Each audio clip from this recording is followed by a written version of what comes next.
before the palace burned, before Nineveh fell, before one of the most feared empires in the ancient world vanished into dust. Thousands of clay tablets lay scattered in royal rooms. The fire should have destroyed them. Instead, it saved them. Hidden in those broken fragments were myths, omens, medical secrets, star records, and one of humanity's oldest stories. Before we go deeper, take a moment to like the video and subscribe if you enjoy ancient history, lost worlds, and mysteries buried by time. The first thing to survive is not the palace, not the king's name carved into stone, not the carved lions that once thundered beneath Assyrian arrows. The first thing to survive is clay, cracked by heat, buried in ash, broken into pieces so small that centuries later scholars will lift them from the ground like fragments of a shattered planet. In the ruins of Nineveh, where the Tigris River bends past the old heartland of Assyria, fire moves through rooms that were never meant to burn forever. Beams collapse, mud brick walls blister, painted surfaces blacken, statues fall into dust and silence. Somewhere within the royal palace of Ashurbanipal, king of the Neo-Assyrian Empire, thousands upon thousands of tablets lie on floors, in storerooms, in piles, in places of order and places of confusion. They are not books as later ages understand books. They have no leather covers, no paper pages, no ink drying in graceful lines.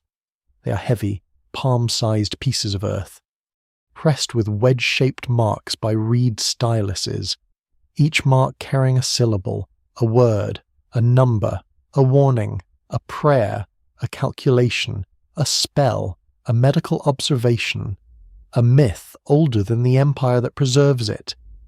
The fire should have been an ending. For Nineveh, it is. For the palace, it is. For the empire that has ruled with terrifying force across much of the ancient Near East, it marks one of the last convulsions of a world built on tribute, conquest, fear, and astonishing administrative skill.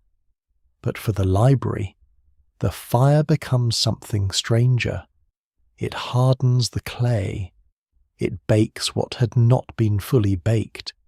It turns destruction into preservation. The same heat that consumes cedar beams and royal decorations strengthens fragile tablets that might otherwise have dissolved back into mud during the long centuries beneath the earth. No one standing in the smoke could have known this. No soldier dragging loot from the palace. No refugee fleeing the collapse. No scribe watching the last chambers darken could have imagined that the empire's memory was being sealed, not erased. History rarely announces when it is saving something. Nineveh in its last age is not a lonely ruin waiting politely for archaeologists. It's one of the greatest cities of the ancient world, expanded and glorified by earlier Assyrian kings, especially Sennacherib, and later inherited by Ashurbanipal, who rules in the 7th century BCE. Its walls stretch for miles. Its gates are guarded by colossal figures, part human, part animal, designed to intimidate enemies and protect sacred thresholds. Canals bring water toward gardens and fields. Palaces rise on artificial terraces. Reliefs show hunts, battles, processions, captured cities, tribute bearers, and the king standing in supreme control over men, beasts, and God's favour. The empire's centre is built to look permanent, because power always prefers the illusion of permanence. Yet beneath that confidence lies pressure. Assyria has enemies. It has exhausted provinces. It has rival claimants, rebellious cities, resentful vassals, and a reputation for violence that wins obedience but also stores up hatred. Scholars still debate how much of Assyria's collapse comes from military overreach, internal political fractures, environmental stress, or the combined force of enemies who finally sense weakness. No single explanation fully accounts for this fall.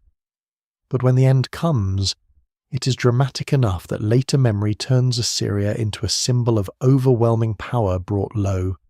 Inside that world, the library is both ordinary and extraordinary. Ordinary, because Mesopotamia has been writing for more than 2,000 years before Ashurbanipal. Cities in Sumer, Akkad, Babylonia, and Assyria have used cuneiform to count grain, record land, train scribes, praise gods, cast omens, list words, preserve myths, and manage states. The ancient Near East is not silent before Ashurbanipal. It is already crowded with texts, but his collection is extraordinary because of scale, ambition, and royal identity. Ashurbanipal does not merely possess documents because a palace needs administration. He presents himself as a king who can read difficult signs, understand ancient writings, and participate in scribal knowledge normally guarded by trained specialists. In royal inscriptions, he boasts of mastering the scribal arts, of reading obscure texts from before the flood, of grasping the wisdom of the learned. Royal boasting is never simple evidence. And the language of kings is built to magnify kings. Still, what survives in the record suggests that Ashurbanipal's relationship with scholarship is not empty decoration. He actively gathers texts. He orders copies. He draws knowledge toward Nineveh as surely as armies draw tribute. Before we go deeper, take a moment to like the video and subscribe. If this is the kind of history and mystery you enjoy, the story ahead is not only about a lost library, it is about the strange ways a civilization chooses what to remember, what to fear, what to record, and what to leave behind when its walls finally break. The tablets in the ruins do not form a neat library in the modern sense. That is one of the first surprises. The phrase Library of Ashurbanipal creates an image of shelves, quiet rooms, perhaps a royal scholar moving through ordered aisles. The truth is more complicated and more interesting. The tablets discovered in the 19th century are broken, scattered, and mixed. Some come from palace rooms, some may belong to temple or administrative contexts, some are literary texts, others are omen series, rituals, lexical lists, letters, legal records, medical texts, incantations, astronomical observations, and scholarly commentaries. Many are copies of older Babylonian works, brought north into Assyrian hands. Some are written with colophons identifying ownership or giving warnings against theft. A few preserve the voice of the royal collection itself, as if the tablets know they belong to a king whose name must not be forgotten, yet the evidence remains incomplete. We are looking at a library after catastrophe, after ancient use, after collapse, after burial, after excavation, after shipping, after museum sorting, and after generations of reconstruction. Its disorder is not a flaw in the story, it is the story. Imagine the palace during the last days of fire. Tablets fall from wooden shelves or benches if shelves existed in those rooms. They spill from baskets or containers. Some crack along lines of weakness. Others shatter when roofs collapse. The heat is uneven. Some tablets are baked hard. Others remain fragile. Fragments from different works mingle on the floor. A single tablet may break into pieces that will be separated by centuries of soil and then by drawers in a modern museum. The great irony is that the library survives not as a clean monument to royal wisdom, but as debris. It reaches the modern world as a puzzle created by violence. Every recovered line is a rescue from that violence. Every missing line is a reminder that survival is partial. And yet, from that partial survival, an ancient world begins to speak with startling intimacy. The tablets preserve the fears of kings who watched eclipses and trembled at omens. They preserve the habits of scholars who copied texts carefully, checked versions, and sometimes complained through the dry discipline of colophons. They preserve medical recipes that mix practical observation with ritual protection. Because in Mesopotamia the body is never entirely separate from the divine and demonic world, they preserve lists of plants, stones, stars, gods, cities, professions, synonyms, and rare signs, the raw machinery of knowledge arranged by scribes who believed order could be pressed into clay. Most famously, they preserve parts of the Epic of Gilgamesh, including a flood story that astonished the modern world when it was read in the 19th century, because it showed that some biblical traditions had deep Mesopotamian relatives older than many had imagined. This does not reduce one tradition to another, and scholars still debate the paths by which ancient stories travelled and transformed. But the tablets make one thing unavoidable memory in the ancient Near East is layered. Stories flow through languages, cities, priesthoods, schools, and empires. Ashurbanipal's library catches some of that flow at the moment before Assyria disappears. There is a haunting contradiction at the centre of it all. Ashurbanipal builds a collection that depends on empire. Texts move because power commands them to move. Scribes copy because the king orders copies. Knowledge arrives in Nineveh through networks shaped by conquest, tribute, diplomacy, and scholarly prestige. The library is a monument to curiosity, but also to control. It preserves myths and prayers, but it is housed inside a palace decorated with scenes of domination. It protects ancient learning, but it does so under a king whose armies participate in the harsh realities of imperial rule. This contradiction does not make the library less valuable, it makes it more human, because civilizations rarely preserve knowledge in pure and innocent ways. Archives are built by institutions, and institutions have motives. The clay tablets are quiet, but the system that gathered them is not.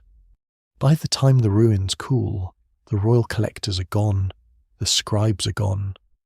The empire's enemies have moved through the city. The rooms that held the tablets no longer function as rooms. Rain falls, dust gathers, mud brick melts into mounds. The palace slowly becomes part of the landscape. Generations pass. Languages change. Cuneiform itself dies as a living script. The signs that once carried the king's wisdom become unreadable marks, bird tracks in hardened earth. The world forgets how to hear them. For more than 2,000 years, the library waits in darkness, not whole, not safe, but not entirely lost. It waits beneath the ruin mound, carrying a strange kind of patience that no human institution could have planned. The mystery of Ashurbanipal's library begins there, in the gap between destruction and survival. Fire destroys the city and saves the tablets. Empire gathers knowledge and then collapses under the weight of history.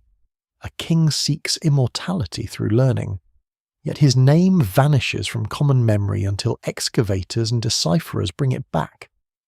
What survives is not the empire's certainty, but its questions how to read the heavens, how to cure illness, how to calm divine anger, how to understand old stories, how to preserve what earlier generations knew.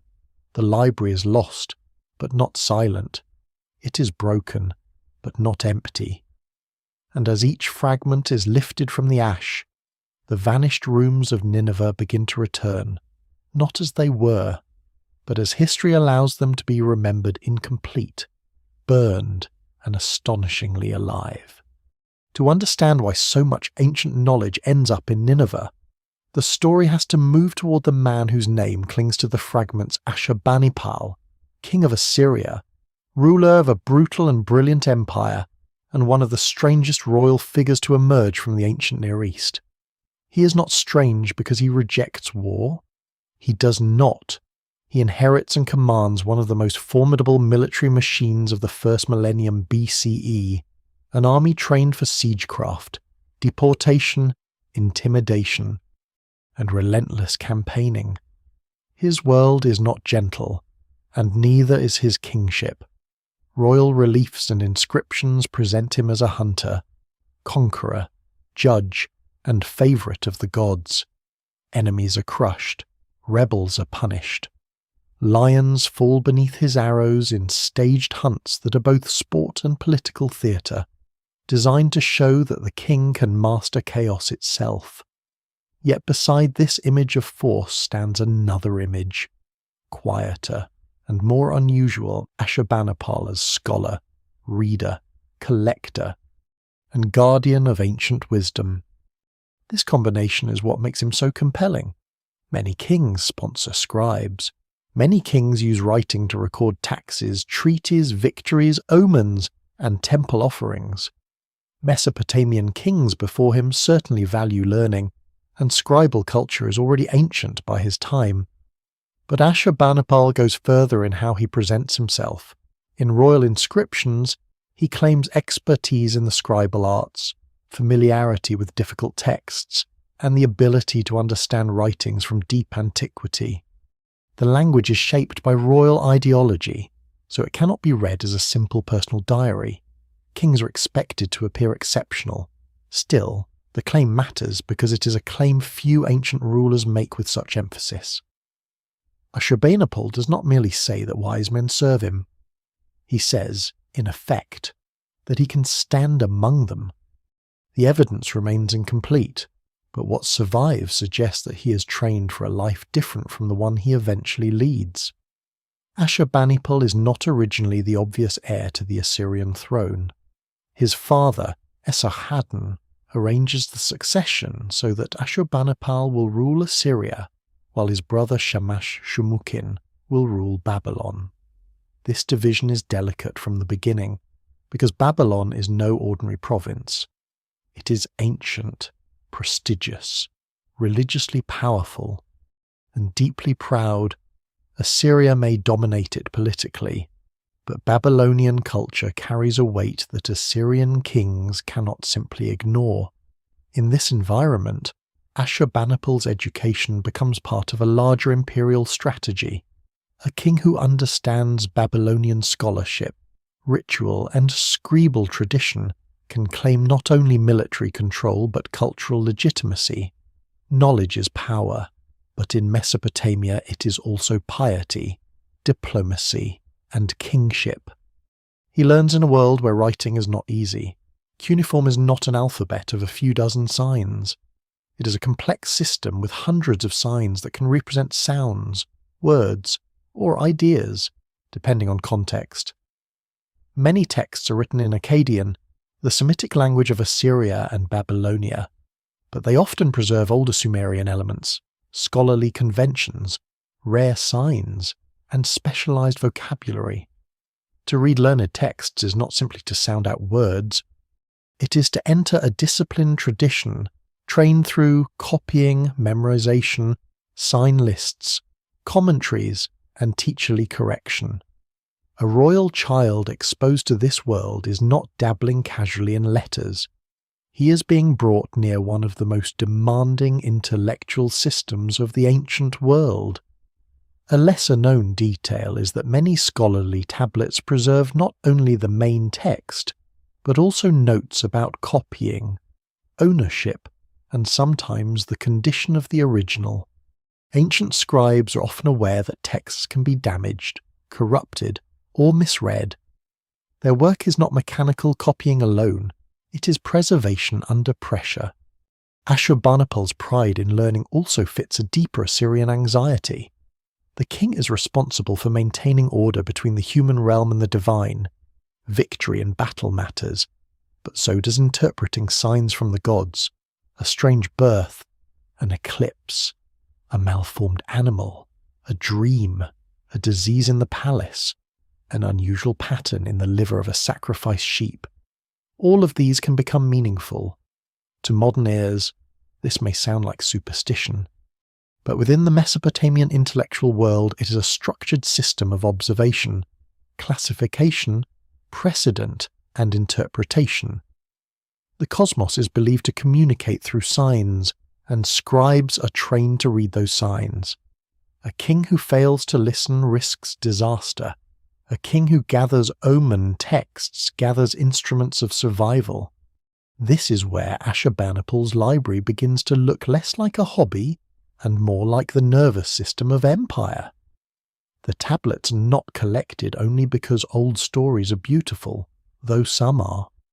They are collected because the empire wants access to every warning, every ritual remedy, every scholarly precedent that might protect the throne. The king's curiosity and the state's fear are difficult to separate. In Assyria, uncertainty is not left empty. It is catalogued. If a lunar eclipse occurs, scholars search the tablets. If the king falls ill, experts consult medical and ritual texts. If a campaign is planned, omens may be read. The palace becomes a place where violence and interpretation sit side by side, soldiers at the edge of the empire, scribes at the centre, both serving the same royal machine. Yet Ashurbanipal is not only a symbol of cold control, he is also a human figure shaped by rivalry and burden. His relationship with Babylon and with his brother becomes one of the great tensions of his reign. The arrangement created by Esarhaddon does not remain stable forever. Scholars still debate the precise motives, pressures, and sequence of events that turn brother against brother. But the conflict reveals the fragility beneath imperial planning. Ashurbanipal's learned image does not free him from the brutal logic of kingship. He can read ancient wisdom and still preside over devastation. He can honor Babylonian tradition and still fight Babylon. This contradiction is not incidental. It sits at the heart of his world. The palace art of Ashurbanipal gives the same impression. The famous lion hunt reliefs show a king in total command, calm amid violence, surrounded by dying animals rendered with extraordinary artistic sensitivity. The lions are enemies of order, but they are also alive in the carving, muscular, wounded, struggling. It is one of the great paradoxes of Assyrian art the empire displays domination through images that preserve the dignity of what is dominated. Something similar happens with the library. Assyria conquers, extracts, and commands. Yet in doing so, it preserves voices older and broader than itself. The empire's desire to possess knowledge allows later ages to recover knowledge that might otherwise have vanished. Ashurbanipal seems to understand that antiquity itself has power. His inscriptions refer to ancient texts, difficult signs, and wisdom from before his own time. He is a king looking backward as well as outward. In a world where legitimacy depends on gods, ancestors, and tradition. Older knowledge is not quaint. It is dangerous and precious. To possess it is to stand closer to the foundations of the world. This may be why his collection reaches so insistently toward Babylonian scholarship. Assyria may rule from Nineveh, but Mesopotamian intellectual prestige often looks south, towards cities whose names already sound ancient to Assyrian ears. By gathering their texts, Ashurbanipal gathers not just information but depth. And still, no matter how carefully he collects, the man himself remains partly hidden. The tablets reveal his ambitions more clearly than his private thoughts. Royal inscriptions show the king as he wants to be seen, not necessarily as he is when alone. The library shows the categories of knowledge his court values, not the quiet movement of his mind. What survives in the record suggests a ruler who sees no contradiction between scholarship and empire, between reading and conquest, between reverence for ancient wisdom and ruthless punishment of enemies. To the modern imagination, that combination feels unsettling. To Ashurbanipal, it may have felt like kingship in its fullest form. So the lost library begins not merely as a room of tablets, but as the extension of a royal identity. Ashurbanipal wants to rule lands, bodies, omens, languages, and memory. He wants the empire's centre to contain the world's signs. He wants what earlier scribes knew, what Babylonian temples guarded, what scholars whispered over waxboards and clay, what the gods might reveal through stars and storms. His armies can bring cities to heel, but his scribes can bring centuries into one palace. That is the deeper conquest behind the library, not only territory, but time. The gathering of Ashurbanipal's library does not begin with a quiet scholar choosing favourite works by lamplight. It begins with command. Across the empire, royal authority reaches into temples, scribal schools, provincial centres, and old cities whose traditions are far older than Assyria's final glory. Letters and orders move through the imperial network, asking for tablets, demanding copies, identifying works that should be sent to Nineveh, and pressing local experts into the service of the king. The result is not a library born from leisure, but an imperial memory assembled through pressure, prestige, and fear. Ashurbanipal wants old knowledge in his palace, and the empire has the machinery to make that desire travel. In Mesopotamia, knowledge is never evenly distributed. It lives in families of scribes, in temple archives, in local scholarly circles, in collections attached to priests, exorcists, physicians, astrologers, and administrators. Some texts are practical, others are sacred or restricted. Some are copied for training, some are guarded because they contain rituals believed to affect the king's safety, the health of the land, or the anger of the gods. When Ashurbanipal's agents seek tablets, they are not gathering random curiosities. They are reaching into the intellectual storehouses of a civilization that has been writing since the late 4th millennium BCE, carrying forward traditions from Sumerian, Akkadian, Babylonian, and Assyrian worlds.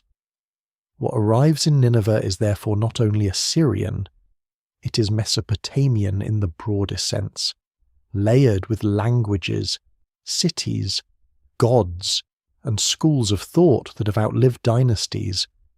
The mechanics of this gathering are revealing. Some tablets are likely brought as originals, others are copied from older exemplars, sometimes from damaged or difficult sources. Scribes may work from tablets in Babylonian cities and send the copies north. In certain surviving letters, scholars discuss the search for particular texts, the copying of series, and the need to provide the king with reliable versions. This is a lesser known but crucial detail. The library is not simply accumulated, it is curated through correspondence, expertise, and comparison. The King's Court does not merely want texts, it wants correct texts, complete texts, authoritative texts.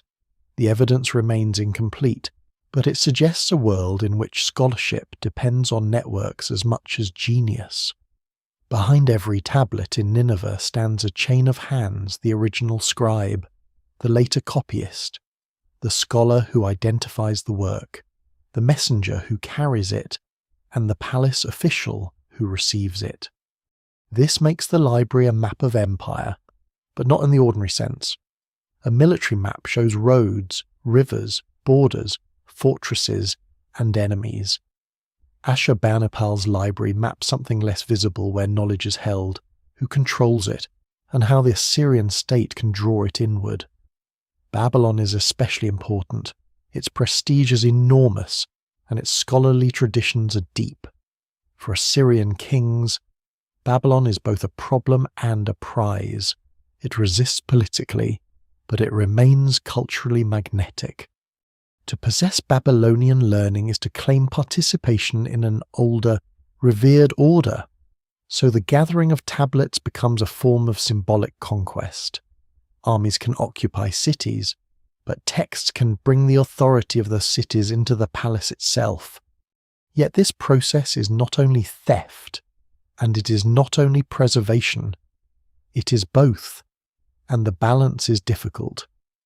Some scholars still debate how forceful the acquisition of particular tablets may have been. and no single explanation fully accounts for the movement of every text.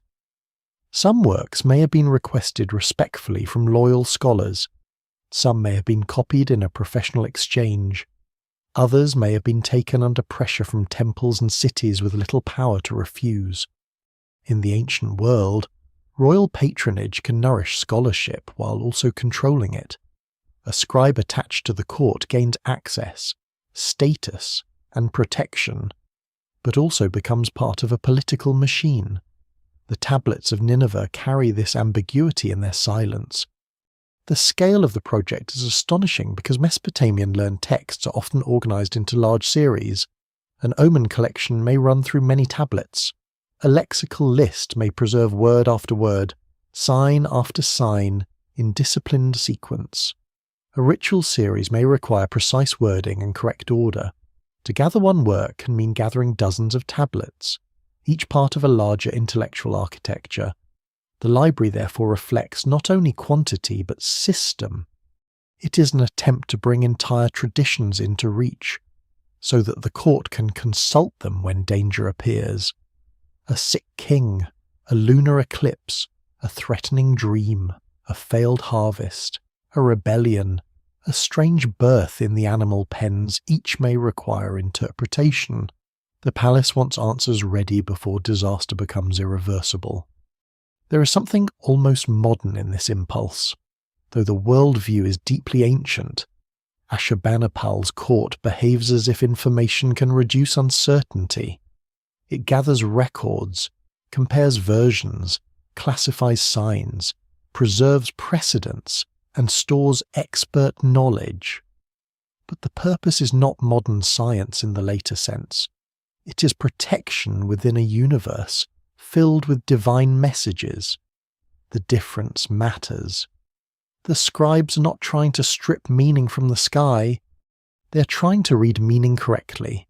Stars, entrails, illnesses, dreams, and accidental events all belong to a communicative cosmos.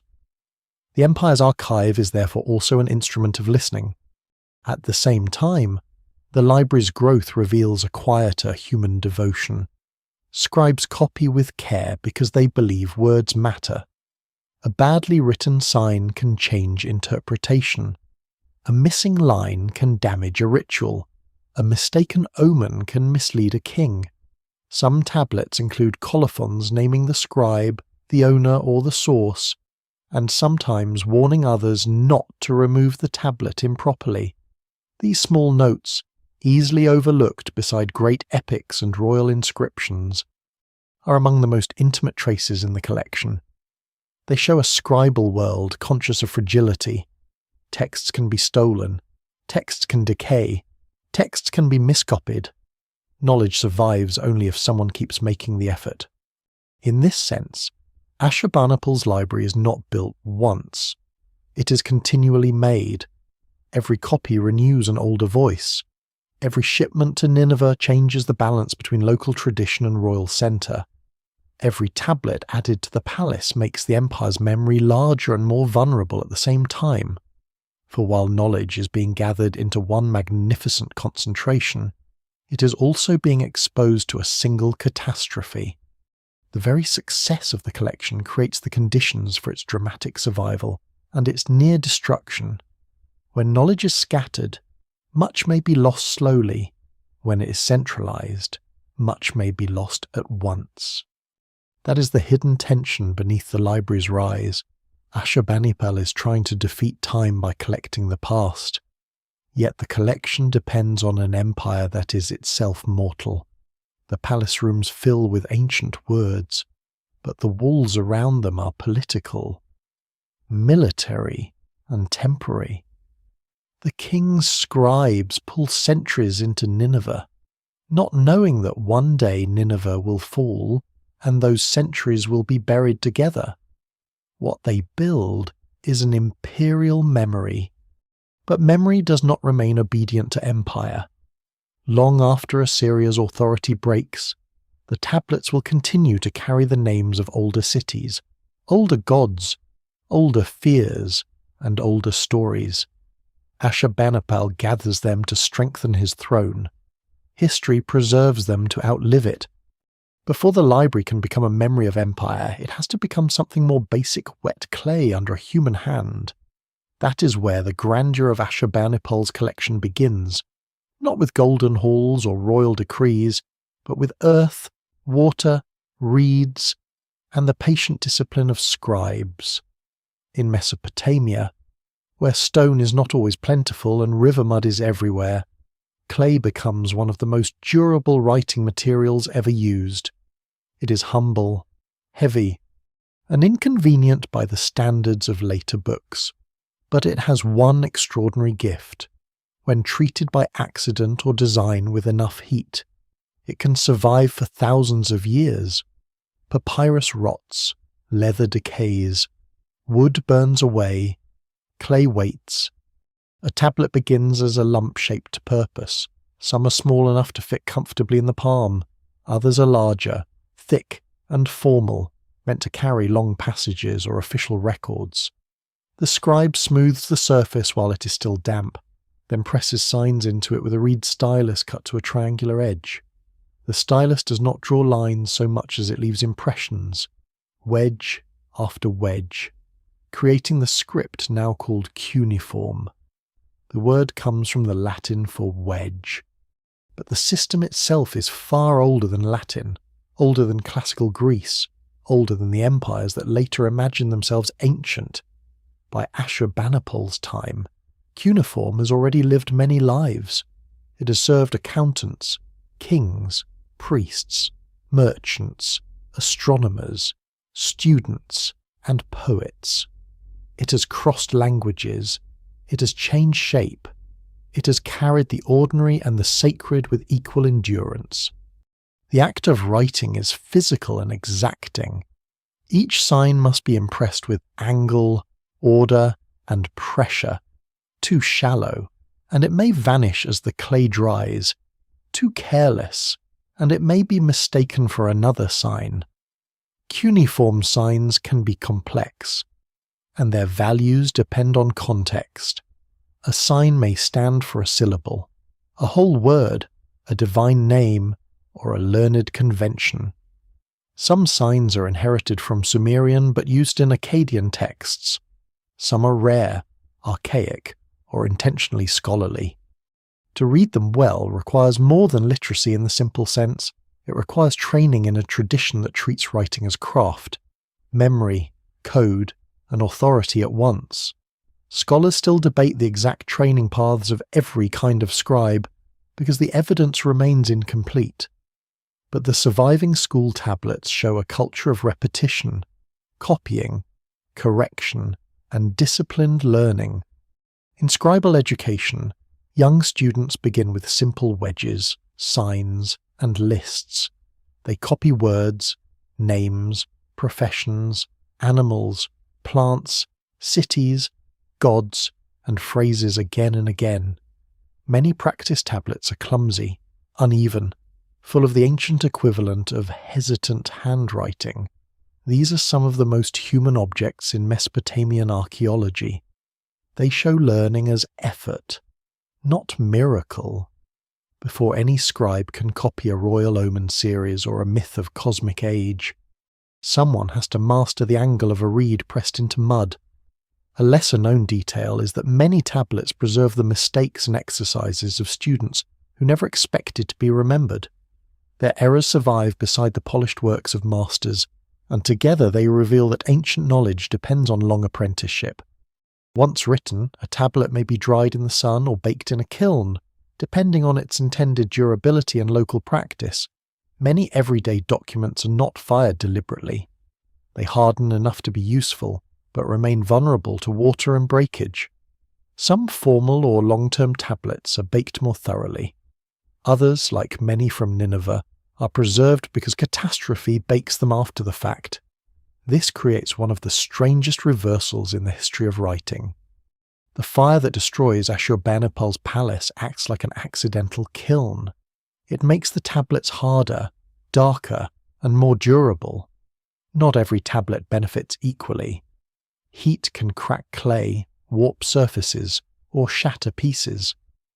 but enough survive that the library becomes the oldest major royal collection of written knowledge recovered in such scale. The form of a tablet shapes the way knowledge is stored. A long work cannot simply flow across endless pages. It must be divided into tablets, each carrying a portion of a series. To keep order, scribes use catchlines, colophons, numbering systems, titles, and identifying phrases. A catchline may repeat the first line of the next tablet, guiding the reader through a sequence. A colophon may name the tablet, the series, the scribe, the owner, or the palace collection. Some colophons include curses or warnings against removing the tablet. These are not decorative flourishes. They are tools for survival. They tell later readers where a piece belongs. They protect order against confusion. They show that the ancient scribes already know what modern scholars know. Too well, texts fall apart unless systems hold them together. Writing on clay also changes the rhythm of thought. A tablet has weight. It must be held, turned, stored, carried, sometimes wrapped in clay envelopes for legal documents or letters. A long archive is not a light thing. It occupies space and strains shelves. It can collapse into heaps if the room burns or the supports fail. The Library of Ashurbanipal is therefore not an airy realm of ideas floating above the world. It is a material mass. Knowledge has thickness. Omens have weight. Myths can break if dropped. The wisdom of ancient Mesopotamia survives not as abstraction, but as thousands of objects that had to be made, moved, stacked, counted, and protected. The reed stylus is as important as the tablet. Reeds grow in the wetlands and river environments of Mesopotamia, linking writing to landscape. The same world of canals, irrigation, marshes, and river mud provides the tools for record keeping. Civilization writes with its environment. The scribe's hand transforms river clay and marsh reed into something that can outlast palaces. This is one reason the library feels so paradoxical. The Assyrian kings build monumental architecture to declare permanence, yet the most enduring part of their world is made from the simplest materials around them. Mud remembers better than stone in some cases, not because it is stronger in ordinary life, but because it enters history differently. There is also a quiet intimacy in the tablet's surfaces. Fingerprints sometimes remain in clay. The pressure of a hand, the drag of a stylus, the squeeze at an edge, the smoothing of a corner all can survive. The library is not only a collection of texts, it is a collection of gestures. Every wedge is a moment when a living person pressed meaning into earth. The names of many of those people are gone, and the system they served has vanished, but the marks of their labour remain. No single explanation fully accounts for why certain tablets survived while others disappeared. Chance, storage, fire, excavation, and later conservation all play their parts. Still, what survives in the record suggests that the material nature of clay gave Mesopotamian memory a resilience no one could fully control. So before the library speaks of gods, kings, floods, stars, illnesses and omens, it speaks first of technique. It tells of hands trained to make signs, of reeds cut to shape, of clay gathered from the world of rivers, of tablets dried under sun or hardened by disaster. Ashurbanipal may have wanted to gather all knowledge into his palace, but his ambition depended on the quiet perfection of a craft already ancient before he was born. Without clay, there is no library. Without the reed, no royal wisdom survives the fire. The empire may command the scribes, but the scribes command the marks, and in the end it is those marks, pressed into mud, that carry Assyria through the dark. Once the tablet is made, once the reed has pressed its wedges into damp clay, and the surface has dried into something that can be held, carried, and stored, the next question becomes deceptively simple. Where does all this knowledge go? in Ashurbanipal's Nineveh, the answer is not a single silent hall lined with perfect shelves, but a more complicated world of palace rooms, working spaces, storerooms, scholarly collections, and administrative habits layered together by centuries of use and one final catastrophe. The phrase library makes the mind reach for order, but the ancient reality is heavier, dustier, and less familiar. These tablets do not stand upright like books. They are stacked, placed in baskets, arranged on shelves or benches, stored in groups, copied, consulted, moved, and sometimes misplaced. Knowledge here has no clean modern spine. It lies flat, wrapped in clay, identified by first lines, series titles, colophons, and the memory of trained readers. The palace itself is a machine of royal presence. Its walls do not merely enclose rooms, they proclaim the king's world. Reliefs show campaigns, tribute, hunts, gardens, and scenes of controlled violence. The architecture leads visitors through thresholds guarded by colossal beings, into spaces where power is meant to feel almost cosmic. Somewhere within this monumental setting, scholarly tablets wait in rooms that are not separate from the empire's business but woven into it. The archive is close to the court because its knowledge serves the court. Omens, rituals, medical texts, astronomical observations, myths, lexical lists, and commentaries are not decorative treasures. They are instruments.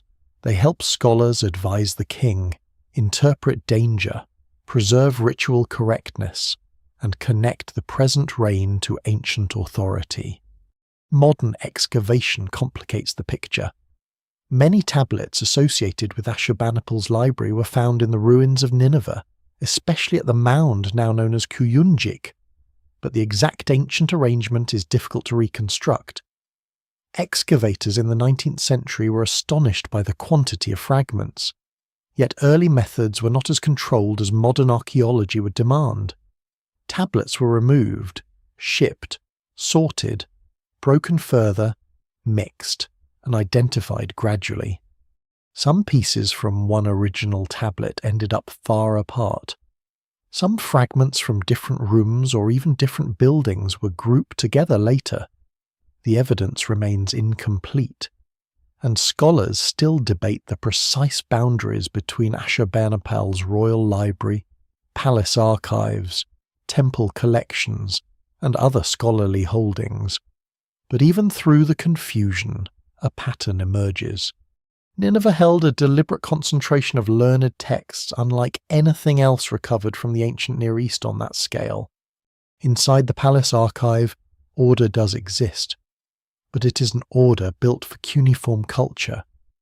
Texts often identify themselves by their opening line rather than by a title in the modern sense. Large works are divided into numbered tablets. Colophons can tell the reader that a tablet belongs to the palace of Ashurbanipal, king of the world, king of Assyria, or that it was copied according to an older original. Some colophons warn against theft or improper removal, invoking divine punishment against anyone who carries the tablet away. These warnings are practical and sacred at once. A missing tablet can break a series. A broken series can weaken a ritual response. A damaged omen collection can leave the king without guidance at the wrong moment. In a world where signs from the gods must be read correctly, disorder is not a minor inconvenience, it is a risk. There are also catalogues and lists, traces of an ancient desire to know what is held and where it belongs. These are among the most fascinating remains because they show the library thinking about itself. A collection of tablets is one thing. A collection that tries to describe its own contents is something more. It suggests management, retrieval, institutional memory. It suggests that scholars did not simply pile texts into rooms and hope for the best. They recognize series, grouped subjects, and preserve relationships between tablets. A lesser-known detail is that some Mesopotamian catalogues list works by incipit, the first words of the composition, creating a kind of ancient finding system. To modern readers, this may feel awkward, but to trained scribes it is natural. The first line is the doorway into the text. Still, the archive is not quiet in the way a modern library is quiet. It belongs to a palace alive with movement. Couriers come and go, officials bring reports, scholars consult texts in response to omens or royal concerns.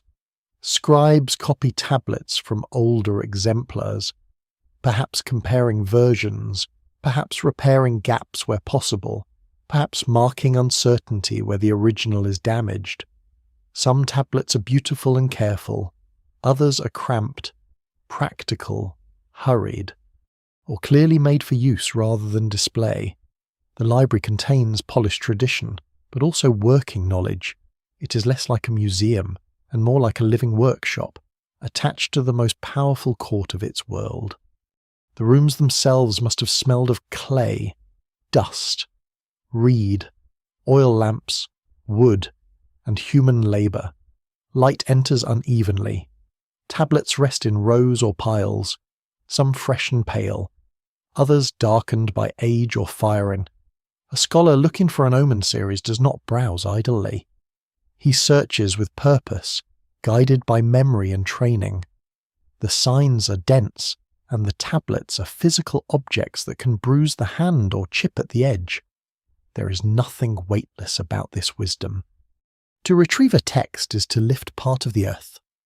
The content is astonishing in its range. Some tablets belong to great omen series that attempt to interpret events in the sky, in bodies, in births, in dreams, in the behaviour of animals, and in the strange accidents of daily life. Others preserve rituals meant to avert evil, calm divine anger, or protect the king from danger. There are lexical lists that organise words across languages and categories, almost like the bones of scholarly training.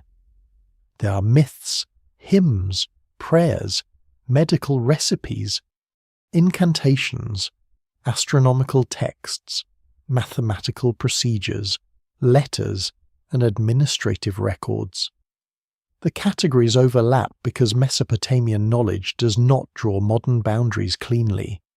Medicine can include ritual. Astronomy can serve divination. Language study can be sacred, practical, and scholarly all at once. What survives in the record suggests that Ashurbanipal's archive is both universal in ambition and selective in practice. It aims to gather everything useful, ancient, prestigious, and protective, but everything always means everything valued by the institutions doing the gathering.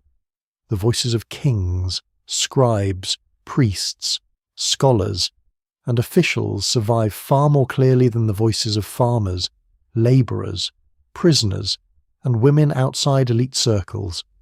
Even in a library of thousands of tablets, the ancient world is not equally heard. This does not diminish the collection's importance, but it sharpens it. The library preserves an empire's learned imagination, not the whole of human life. And yet, because that learned imagination is so vast, the archive becomes a doorway wider than its creators intended. Through tablets made for royal use, modern readers glimpse schoolrooms, rituals, old myths, professional anxieties, medical habits, and the deep memory of cities long vanished. The palace tries to organize knowledge for Assyria, but the knowledge refuses to belong only to Assyria. It carries Sumerian echoes, Babylonian prestige, local traditions, and inherited fears. Within the rooms of Nineveh, the empire gathers the past into clay, arranges it as best it can, and trusts that order will hold. But every shelf, every basket, every catalogue, every careful colophon depends on the survival of the palace around it. The archive is powerful, but it is also fragile. It is a world of order waiting unknowingly beside the edge of ruin. In Ashurbanipal's palace, The tablets do not merely preserve stories from the past. They're used to face the future, and that future is imagined as a landscape crowded with warnings. The empire may look unshakable from the outside, with its walls, armies, tribute routes, carved victories, and kings who call themselves rulers of the world. But inside its learned culture there is a constant awareness that disaster can arrive through signs before it arrives through soldiers. A shadow crossing the moon, a strange birth in a flock, a dream at the wrong hour, a sickness in the royal body, an odd pattern in the liver of a sacrificed animal. None of these is treated as meaningless. They are possible messages from the gods, and the king who ignores them risks standing blind in a universe that is trying to speak. This is why so much of Ashurbanipal's library is devoted to omens, rituals, incantations, and divination. To modern eyes, a royal library might seem incomplete if it contains more omens than histories, more ritual instructions than biographies, more warnings than reflections. But for Assyria, this makes perfect sense. Kingship is not only government, it is cosmic responsibility. The king must protect the land, satisfy the gods, defeat enemies, maintain temples, punish rebellion, and preserve order against forces that are visible and invisible. War can be prepared for with chariots, iron weapons, siege engines, and trained troops, but divine anger, demonic illness, bad omens, and ritual impurity require another kind of defense.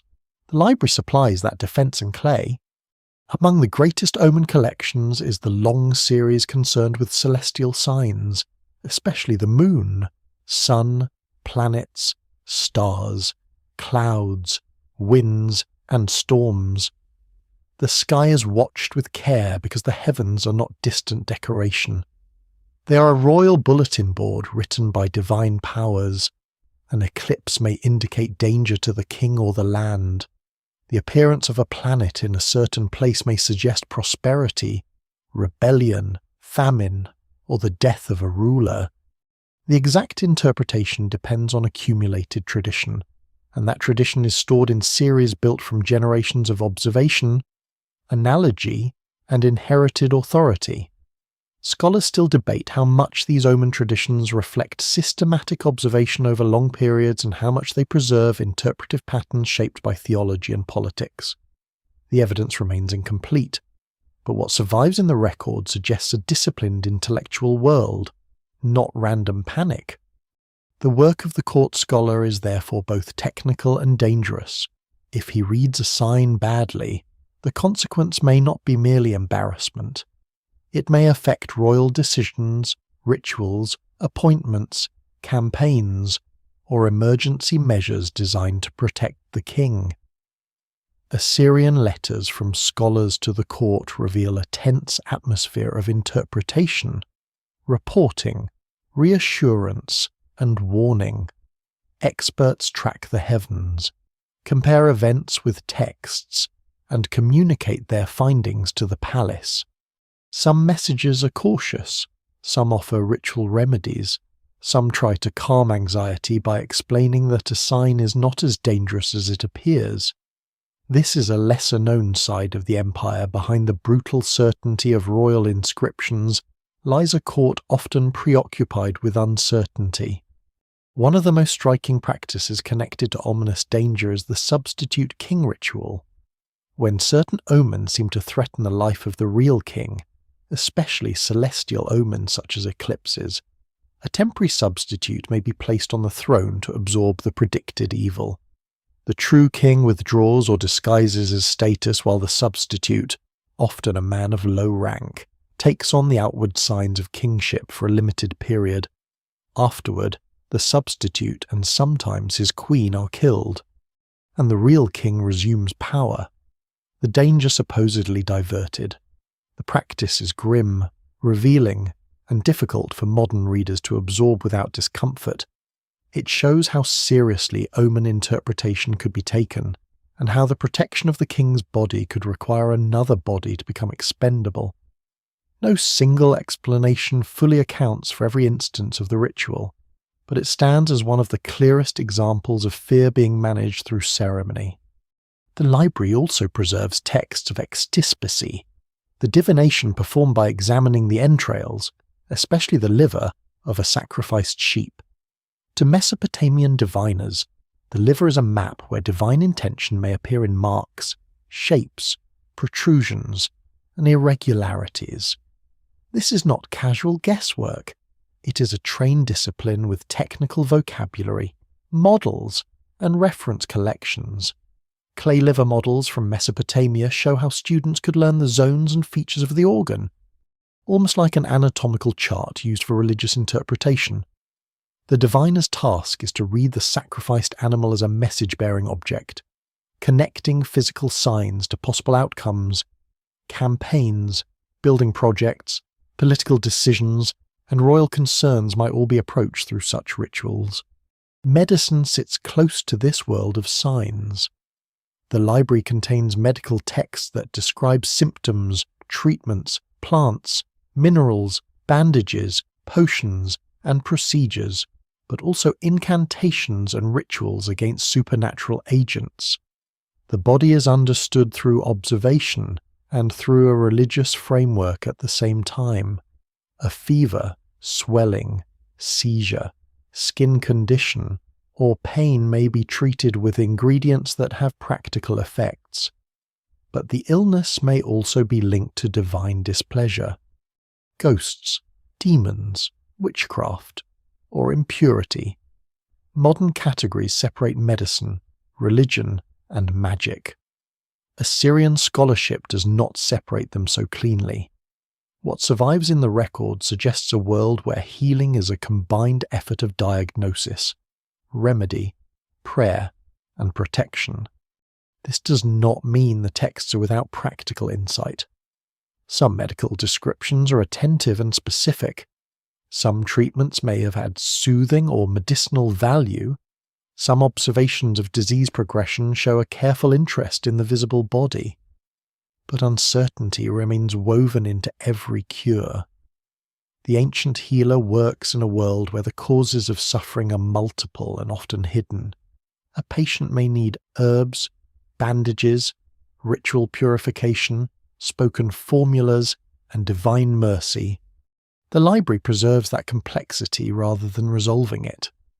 There are rituals against evil portents, rituals for purification, rituals to avert the consequences of ominous events, and incantations to protect houses, people, fields, and kings. There are texts concerned with demons and hostile forces, with angry gods, with witchcraft, and with the dangerous dead. These tablets show an empire that fears not only armies beyond its borders, but disorder leaking into life from every side. The palace may be guarded by colossal stone figures, but the king also needs words, gestures, offerings, substitution, and precise ritual timing. Power is never only military, it is also ceremonial. The vast omen collections reveal a mindset both alien and familiar. Alien, because modern historical explanation does not usually treat eclipses as divine warnings aimed at kings. Familiar, because states still try to predict danger, manage risk, gather intelligence, consult experts, and prepare for crises before they become visible. Ashurbanipal's scholars are not modern analysts, yet they belong to the same long human impulse to make uncertainty legible. They turn fear into lists. They turn anxiety into procedure. They turn the unknown future into a set of signs that can be studied, compared, and answered. So the library becomes a place where an empire listens for trouble. Its tablets do not promise peace. They promise preparedness. They tell the king that danger is never absent, only unread.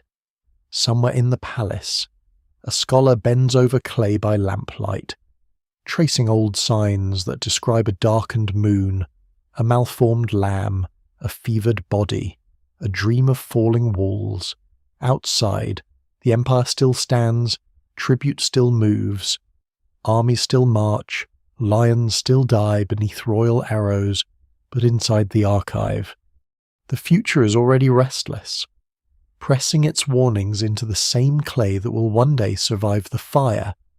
Among the omen tablets, rituals, lists, and scholarly tools of Ashurbanipal's palace, another kind of knowledge survives with a different pulse. It does not predict eclipses or prescribe offerings. It does not tell the physician how to treat swelling or the diviner how to read a liver. It carries older stories, stories that seem to come from a time before Assyria imagined itself ruler of the world, before Nineveh's palaces rose above the Tigris, before Ashurbanipal's scribes pressed royal ownership into clay. These myths and epics are not entertainment in the simple modern sense. They are memory, theology, kingship, grief, cosmic explanation, and inherited wonder. They show how ancient Mesopotamians thought about gods, cities, death, kings, floods, monsters, friendship, wisdom, and the dangerous boundary between human ambition and divine order. The most famous of these surviving works is the Epic of Gilgamesh, though even that name can make the story seem more fixed than it really is. Gilgamesh is not born in Ashurbanipal's library. His legend is already ancient by the 7th century BCE. It reaches back through Babylonian and Sumerian traditions, through older poems and changing versions, through centuries of scribal copying and adaptation. By the time a version is preserved in the ruins of Nineveh, Gilgamesh has become a figure with deep roots, a king of Uruk, a hero, a builder, a restless seeker, a man who cannot accept the limits placed on human life. The tablets from Ashurbanipal's collection preserve much of the so-called standard Babylonian version, though not perfectly, and modern reconstructions depend on fragments from multiple places and periods. The evidence remains incomplete, and every smooth modern translation hides a great deal of scholarly repair. What makes Gilgamesh so powerful is not simply its age. Oldness alone does not guarantee life. The poem endures because its central wound remains recognizable. Gilgamesh begins as a king of overwhelming energy, too strong, too restless, too much for his city. The gods create Enkidu, a wild counterpart, and through conflict, friendship, adventure, and loss, Gilgamesh is forced toward the question that no wall, no victory, and no royal title can solve. He must face death when Enkidu dies. The poem changes temperature. The heroic world darkens. Gilgamesh moves through wilderness and across strange thresholds, searching for a way to escape the fate of all humans. He meets figures connected with ancient wisdom and the memory of a great flood. He learns, painfully and incompletely, that immortality belongs elsewhere. What remains to him is not eternal life, but the city, the wall, the work of human hands, the fragile achievement that may outlast the body for a while. For Ashurbanipal, a king who boasts of learning and gathers ancient texts into his palace, this story must have carried more than literary beauty.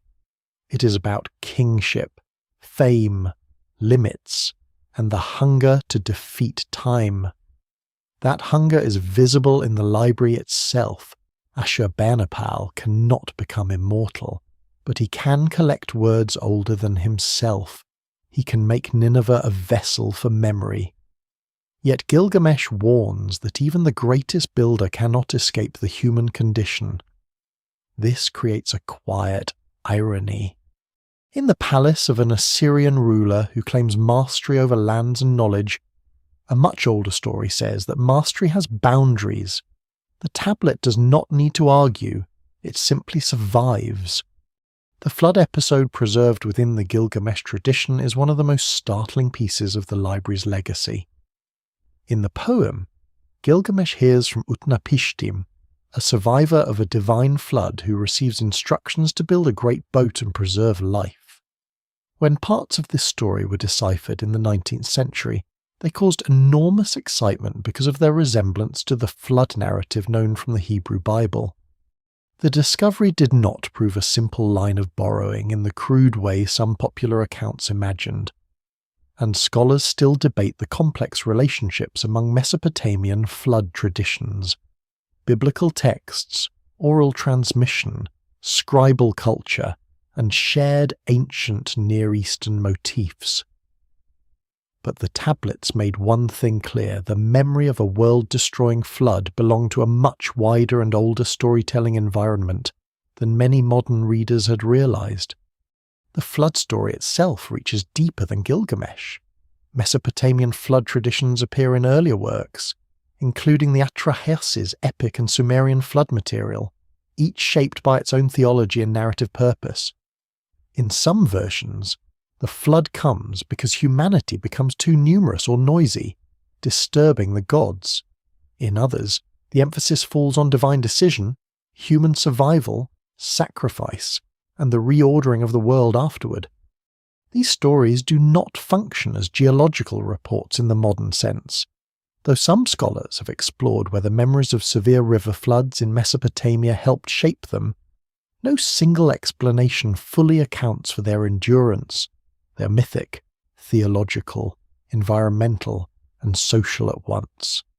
In a land where rivers create life and also threaten destruction, flood memory has a natural power. The same waters that feed fields can erase settlements.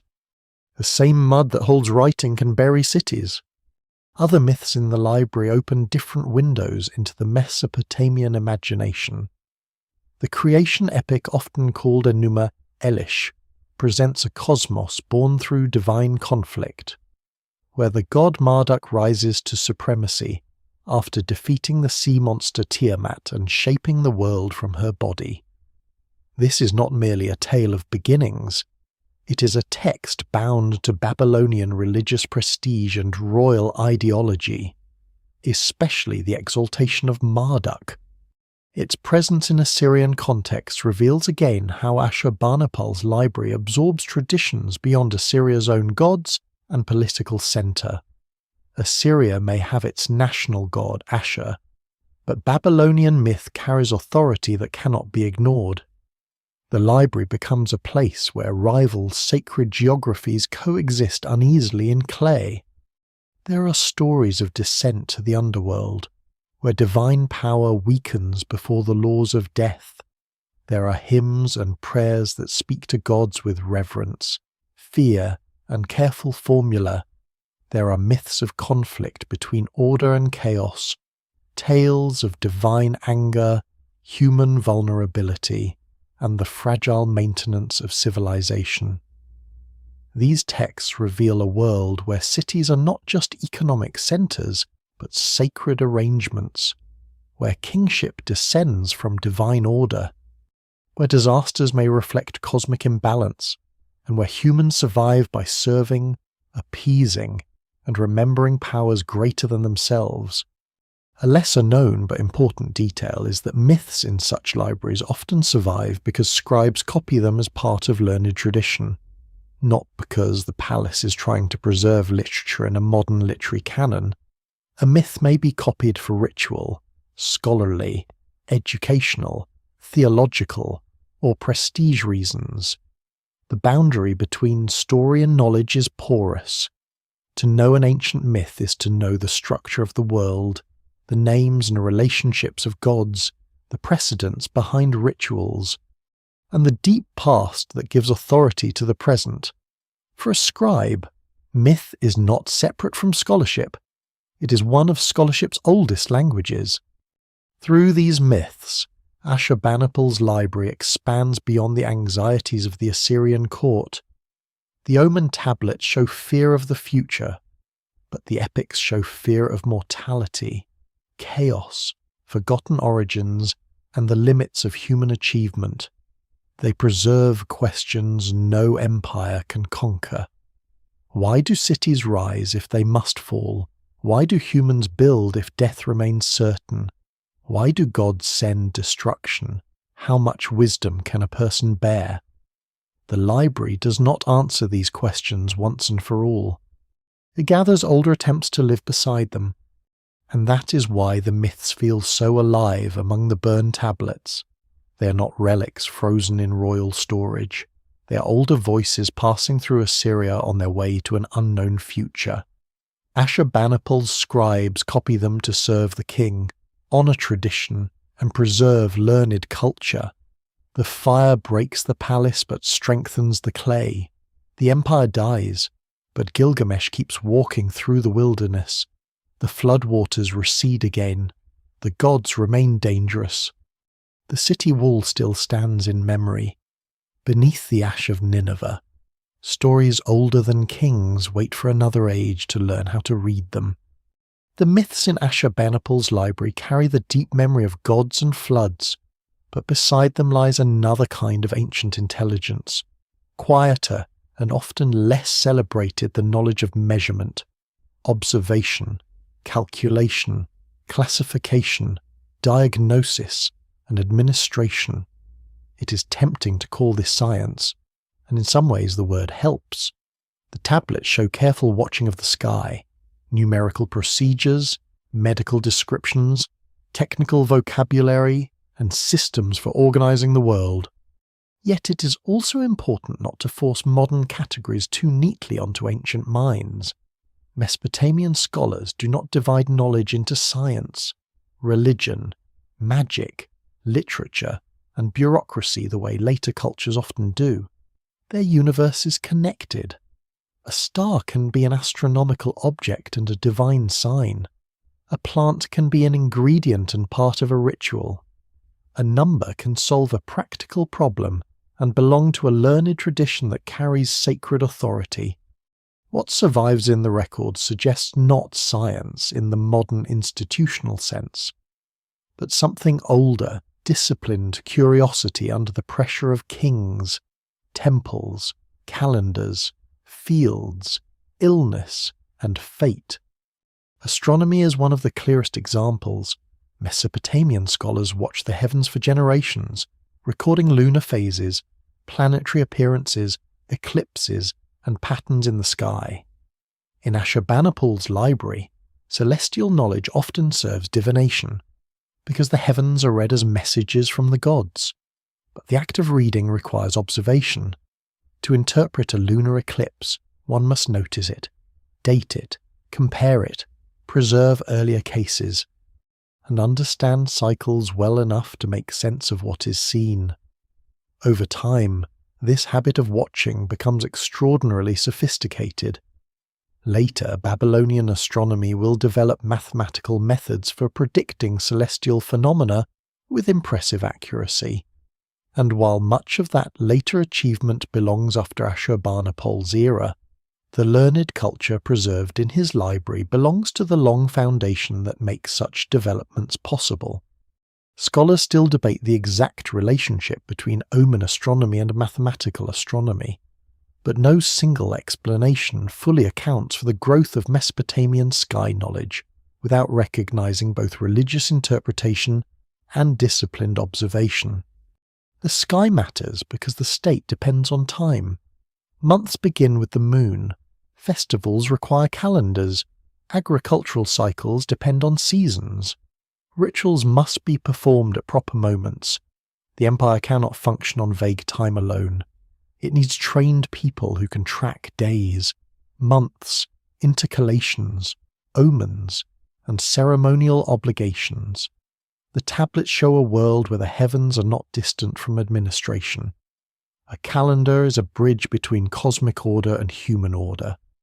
If the moon is misread, a festival may be mistimed. If the year slips out of alignment, ritual and agriculture both suffer. The scribes who study the sky are therefore not dreamers removed from the world. They are part of the machinery that keeps the world predictable enough to govern. Mathematics also appears in this wider practical setting.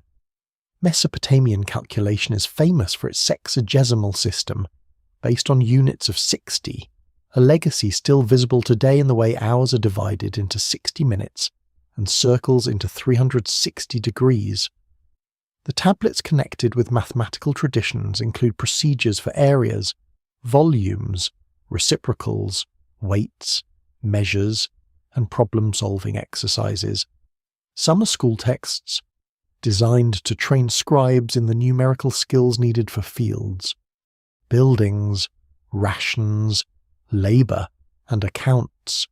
Others preserve more advanced techniques, showing that Mesopotamian scribes would handle complex calculations with elegance. A lesser-known detail is that many mathematical tablets do not explain theory as a modern textbook might.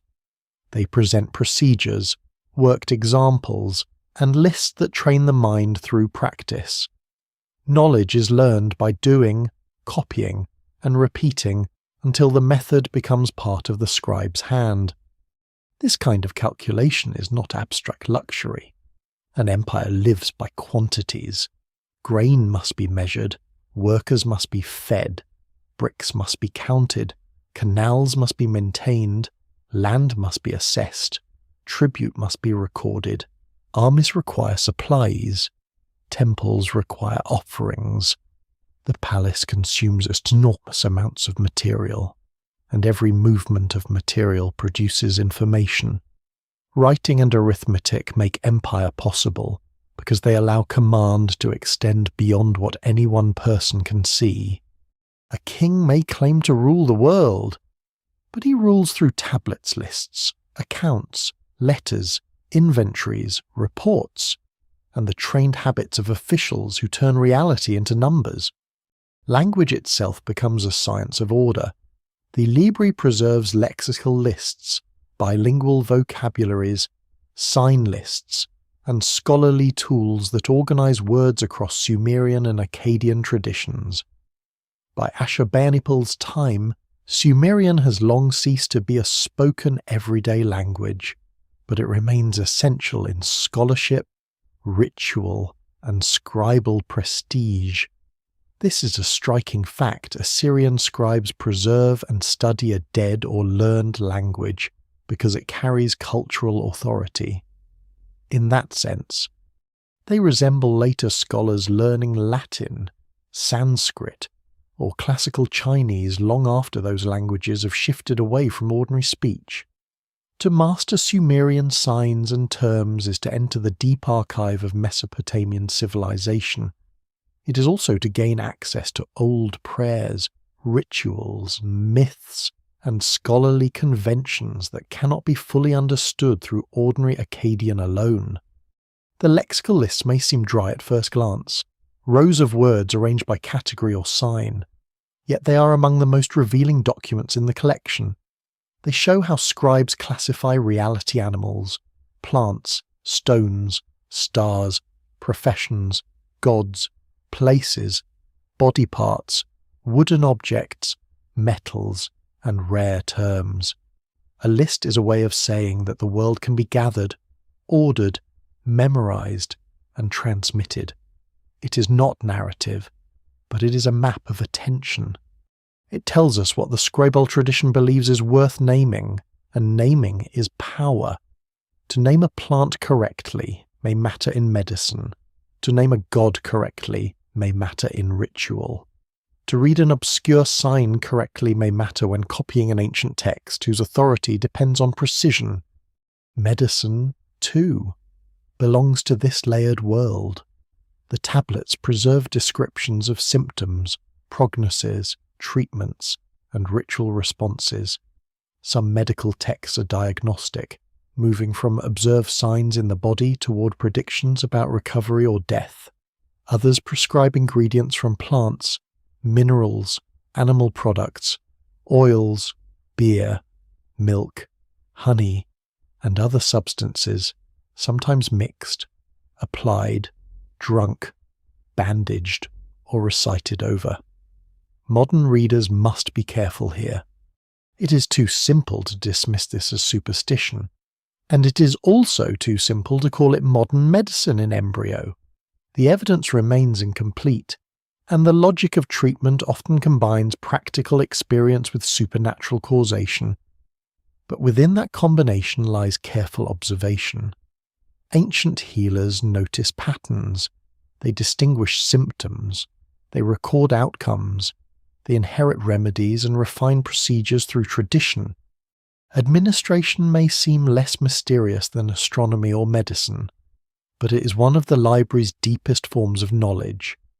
To govern a vast empire, Assyria depends on letters, reports, legal records, treaties, lists of personnel, tax obligations, military movements, and stored precedent.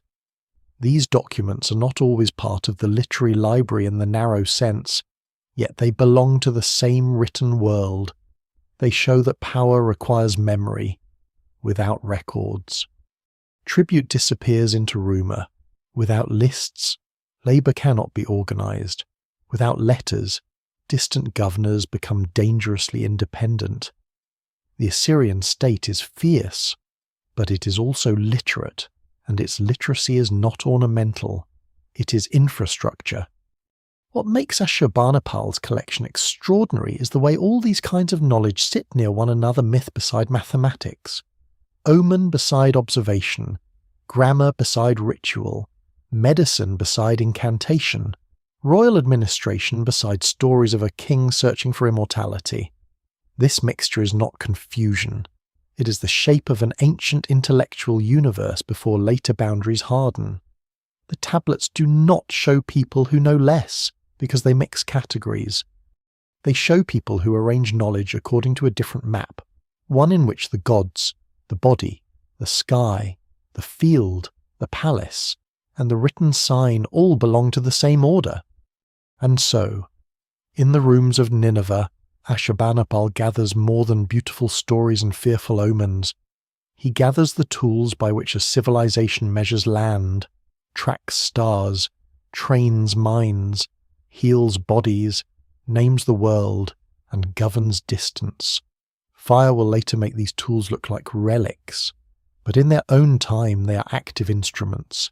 A scribe consults a list, a scholar watches the moon, a physician prepares a remedy, an official counts grain, a student copies signs until his hand learns obedience. The empire is held together not only by iron and terror, but by the quiet pressure of reeds against clay. Long before science has a name, knowledge is already working. While the tablets of Nineveh gather stars or remedies, myths, lists, and ancient words into royal order, the world outside the palace begins to move in ways no archive can fully control. Assyria still appears immense. Its armies have marched farther than any earlier Mesopotamian power. Its kings have claimed authority from Egypt to Elam, from the Levant to the mountains and plains that feed the imperial centre. Tribute flows toward Assyrian cities. Governors report from provinces. Vassal rulers bow, at least when Assyrian soldiers are close enough to make obedience wise. In royal art, the king remains calm, larger than enemies, surrounded by symbols of divine favour. Yet empires often look strongest near the moment when their foundations are already under strain. The surface is polished, beneath it, pressure gathers. Assyria's power depends on movement. Armies must move. Messages must move. Tribute must move.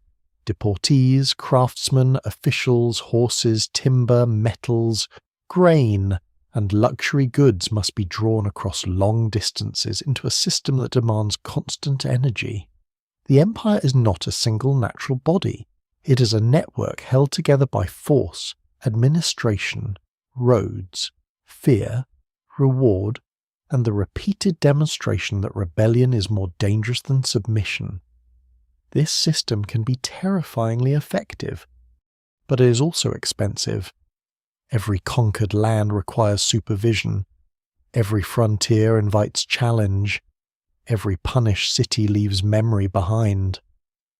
What survives in the record suggests that Assyrian rule is both sophisticated and harsh, capable of organizing vast territories but also generating deep resentment among the people it dominates.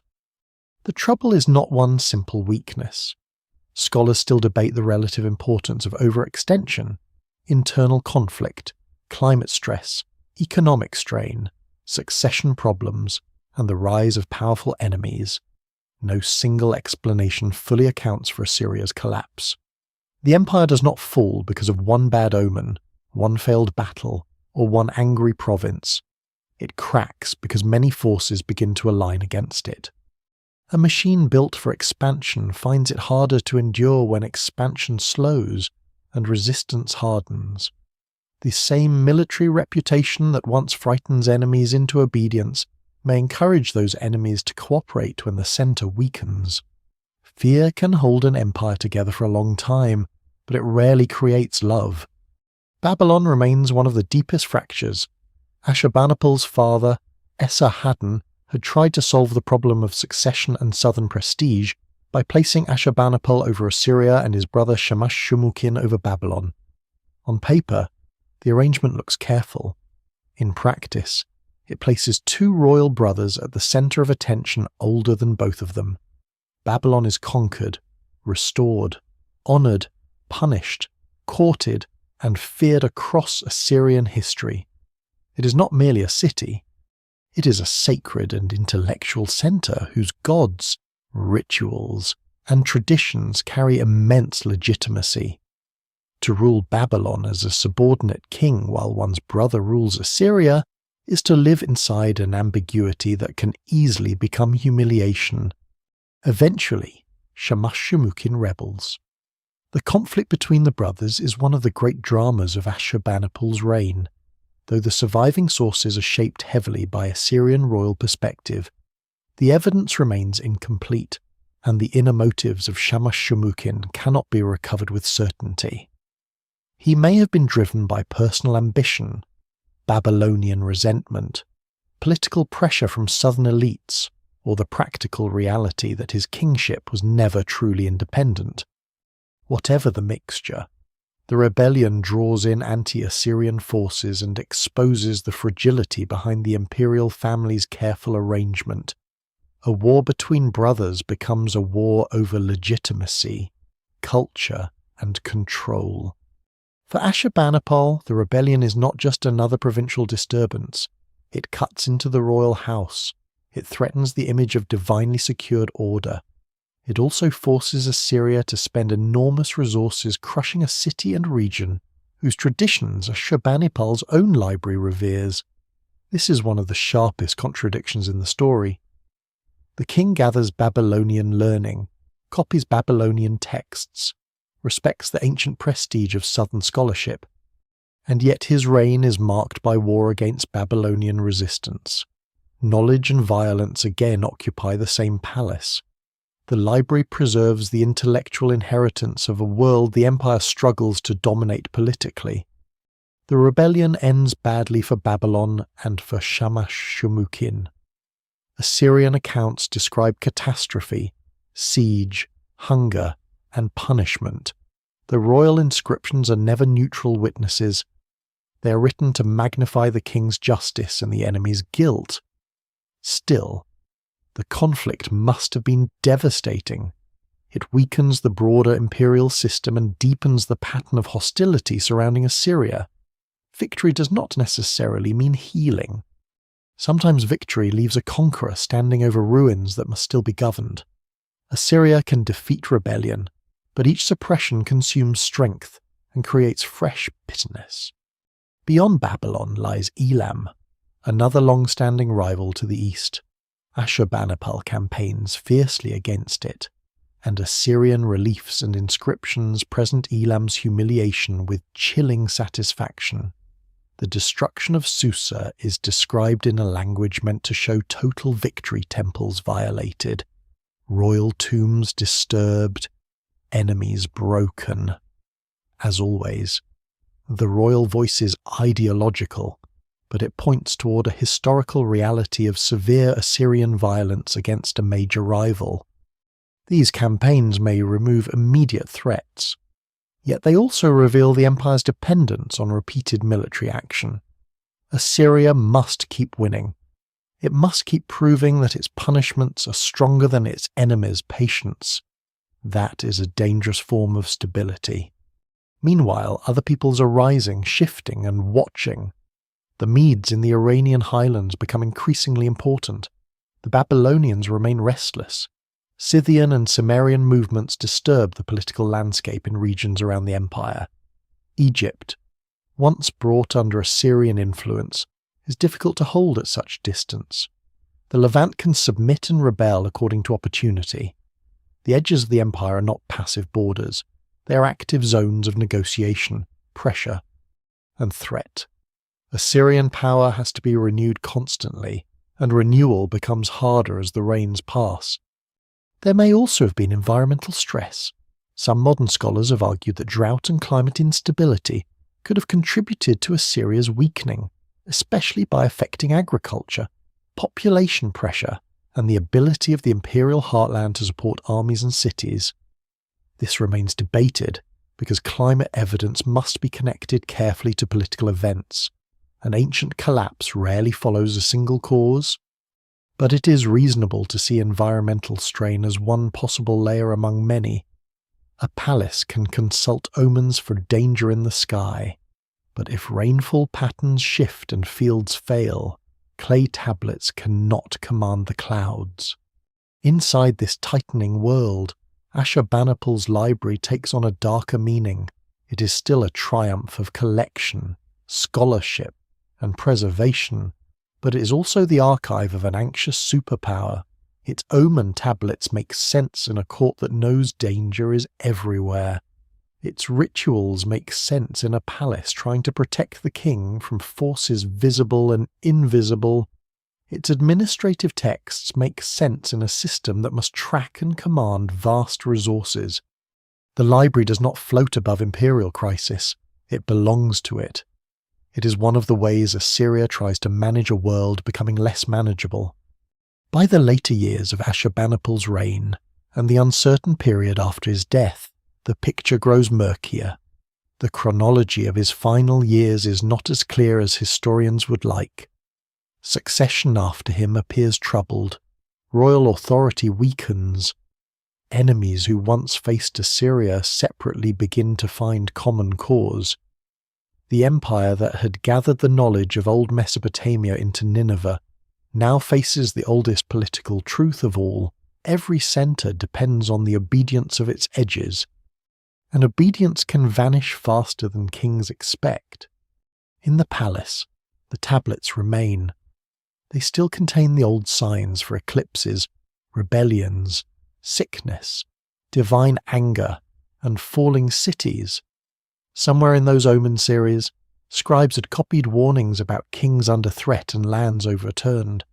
Whether anyone read a sign that seemed to point toward Nineveh's own fate, we do not know. History gives no clear scene of a scholar finding the empire's death written in clay. What it gives instead is a more unsettling image. A civilization equipped with one of the greatest archives of ancient knowledge still unable to stop the forces gathering beyond its walls. The fall of Nineveh does not arrive like a single blow from an empty sky. It gathers, step by step, through years of weakening authority, hostile alliances, and the old anger of peoples who have lived too long beneath Assyrian force. By the late 7th century, BCE, the empire that once seemed able to strike in every direction begins to lose the terrible rhythm that made it feared. The death of Ashurbanipal leaves a succession that is difficult to trace clearly, and the evidence remains incomplete in precisely the years when clarity would matter most. Names of later Assyrian rulers appear, but the old certainty fades. The centre struggles to command the edges. Provinces test their distance. Rivals watch the royal house with the patience of predators waiting for a wounded animal to slow. The great enemies do not need to invent hatred for Assyria. They inherit it. Babylon, long humiliated and controlled, rises under Nabopolassar, who establishes a new Babylonian dynasty and pushes back against Assyrian power. From the east, the Medes under Cyaxares become a decisive force, bringing pressure from the Iranian highlands into the old Assyrian sphere. Others may join, assist, or take advantage as opportunity opens. The exact details of every movement remain debated. Because the surviving records are partial and shaped by later memory, but the broad direction is clear enough. Assyria is no longer the hunter alone. It is hunted. The empire that once made cities calculate the cost of rebellion now faces enemies willing to calculate the cost of revenge. Before Nineveh falls, other Assyrian centers are struck. Ashur, the ancient religious heart of Assyria, is attacked and devastated around 614 BCE. This is not merely the loss of a city, it is a wound to Assyrian identity itself. Ashur is the name of a god, a city, and a civilization's sacred center. Its fall signals that the protective shell around the empire's core has cracked. Nineveh, splendid and vast, remains powerful, but it is increasingly exposed. The royal inscriptions of earlier Assyrian kings had often described enemy cities as surrounded, starved, broken, and burned. Now the language of siege begins to turn back toward Assyria's own walls. Nineveh's defences are formidable. The city is ringed by massive walls, strengthened by towers and gates, enclosing a space filled with palaces, temples, streets, gardens, and administrative quarters. The Assyrians understand siege warfare as well as any people of their time. They have used ramps, battering rams, archers, sappers, terror, and patient encirclement against others. They know what a siege means. They know how cities suffer when supplies fail and morale thins. That knowledge may make the experience worse, not better. A people who have perfected the destruction of fortified cities understand exactly what is coming when the enemy settles around their own. The siege of 612 BCE becomes the turning point. Babylonian chronicles and later sources preserve the broad memory of a combined assault by Babylonians and Medes, though the precise sequence of events inside the city is beyond recovery. There are traditions of flooding connected to Nineveh's fall, and some ancient accounts suggest that water may have damaged the walls or played a role in the city's vulnerability. Scholars still debate how literal this should be taken. The Tigris and nearby waterways certainly shape Nineveh's landscape, and heavy rains or deliberate actions may have affected the siege, but the evidence does not allow a simple dramatic picture of a river neatly destroying the city on command. What can be said is that the city falls after intense attack, and the collapse is violent enough to leave deep marks in both archaeology and memory. Inside Nineveh, the end would not have felt like a historical event. It would have felt like fear becoming physical, smoke in corridors, crowds moving through streets, officials trying to preserve orders that no longer hold, soldiers rushing to gates, families searching for shelter, temples receiving desperate offerings. The palace, once designed to make all who entered feel the stability of the royal power, becomes a trap of stone, mud brick, timber, and flame. The reliefs that had shown Assyrian kings dominating enemies now watch enemies enter the Assyrian capital. There is a grim symmetry in it, but symmetry is something later observers notice. The people inside the city would have known only noise, heat, hunger, and the sudden collapse of the world they believed, or needed to believe, would endure. The royal palace burns. This is the moment that transforms the library's fate. Flames move through rooms where tablets are stored, copied or abandoned. Wooden furniture and shelving, if present, feed the fire. Roofs weaken and fall. Clay tablets drop, scatter, and shatter. Some are buried under debris while still hot. Others are baked harder by the same catastrophe that destroys their setting. In ordinary destruction, libraries burn and vanish. Here, because the library is made largely of clay, destruction does something more complicated. It ruins the collection as an organized working archive, but preserves vast portions of it as archaeological survival. the palace dies as a palace and becomes a kiln. There is no reason to imagine a single noble scribe trying to save the tablets at the last moment. That image is tempting, but unsupported. More likely, the archive is caught in the general violence of the city's destruction. Some tablets may already have been stored away. Others may have been in use. Some may have fallen from upper rooms. Some may have been broken by collapsing architecture. The library does not survive because someone protects it heroically. It survives because material, fire, and burial combine in a rare accident of preservation. This is less romantic, but more astonishing. The ancient knowledge that reaches the modern world does so not through a planned act of rescue, but through the physics of disaster. For Assyria, the fall of Nineveh is not quite the final breath, but it is the breaking of the imperial heart. Assyrian forces continue briefly elsewhere, and the last remnants struggle on, especially around Haran. But the old world is gone. The political centre cannot be restored. The enemies who enter Nineveh do not merely take a city, they end an era in which Assyria had dominated the Near East with unmatched intensity. Babylon rises again. The Medes reshape the balance of power. New imperial patterns begin forming from the ruins of the old. History does not pause to mourn, it redistributes power. The tablets, however, remain beneath the debris, entering a silence no living Assyrian could have imagined. The omen texts that once helped protect kings are no longer consulted. The myths are no longer recited in the palace rooms. The lexical lists no longer train court scribes. The medical texts no longer guide healers attached to the royal world. The library loses its users, and a library without readers becomes a buried object, waiting for a future that has forgotten how to read it. This is the deepest irony of Nineveh's fall. Ashurbanipal's collection is created to serve power, but power cannot save itself.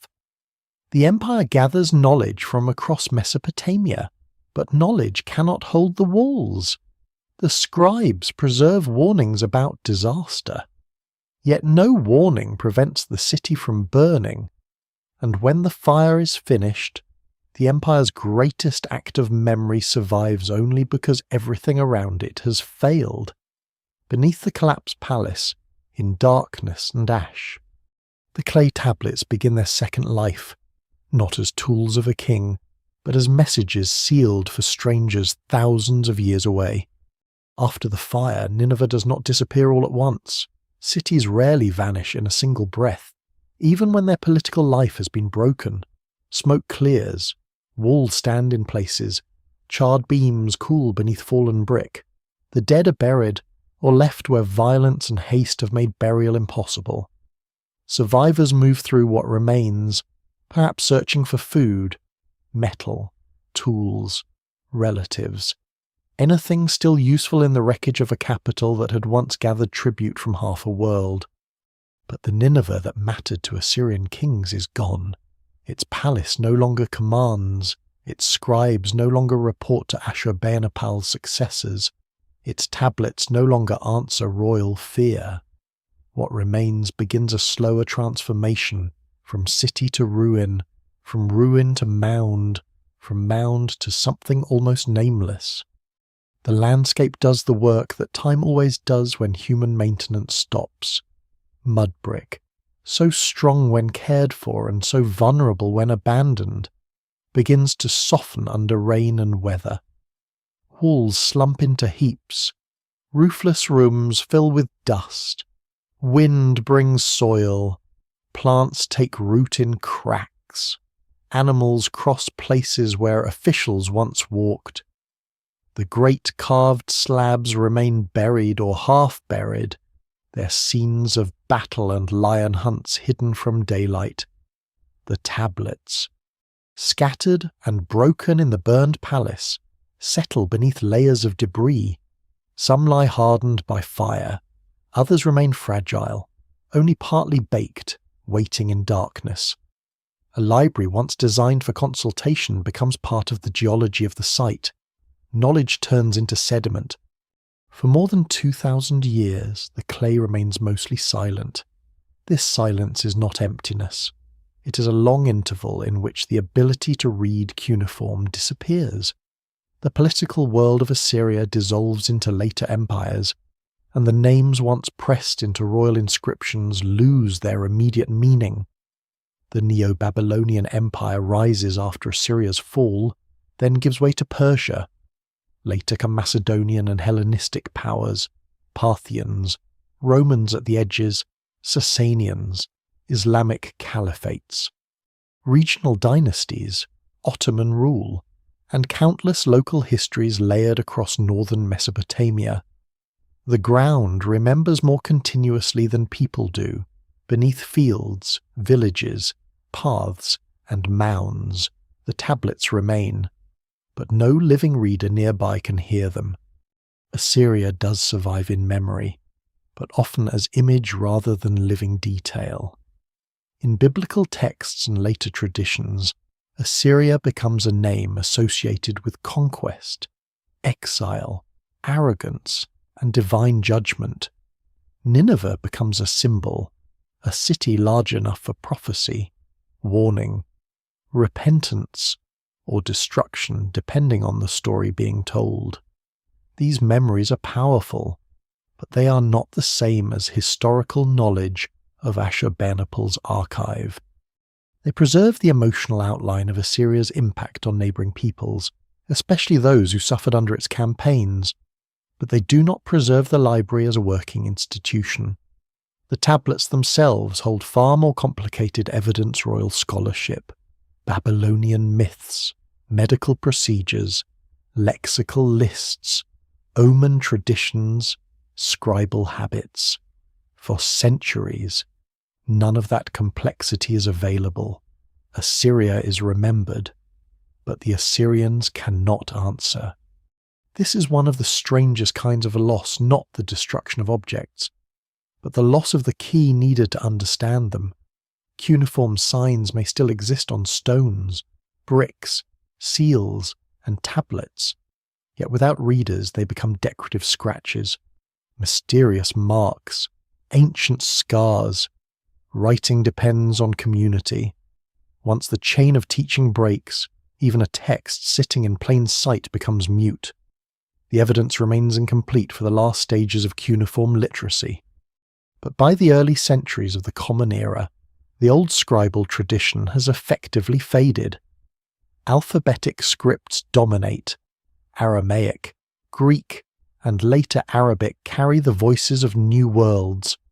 The wedge-shaped script that recorded millennia of Mesopotamian thought retreats into silence. Meanwhile, the mound of Kuyunjik grows into the visible remnant of buried Nineveh. To local people, such mounds are part of the landscape, old rises in the earth that hint at earlier settlement, but do not necessarily reveal their full depth. Across Mesopotamia, ruins often become tells, layered hills made by repeated construction, destruction, erosion, and rebuilding. A tell can look natural from a distance, yet it is human time piled upward. Nineveh's mound contains palaces, walls, fragments, ash, and tablets. But for long ages its contents remain sealed not by a deliberate guardian, but by ordinary earth. The library survives because no one disturbs enough of it to destroy it, and because no one understands enough of it to value it in the way later scholars will. There is a quiet mercy in this burial, though it is accidental. Exposed tablets could have been reused as building material, ground down, washed away, or broken beyond recognition. Buried tablets are not perfectly safe, but they are spared many surface dangers. Soil presses around them. Moisture harms some, salts damage others, roots intrude, fragments shift, yet thousands remain. The same collapse that ended their use protects them from the long violence of usefulness.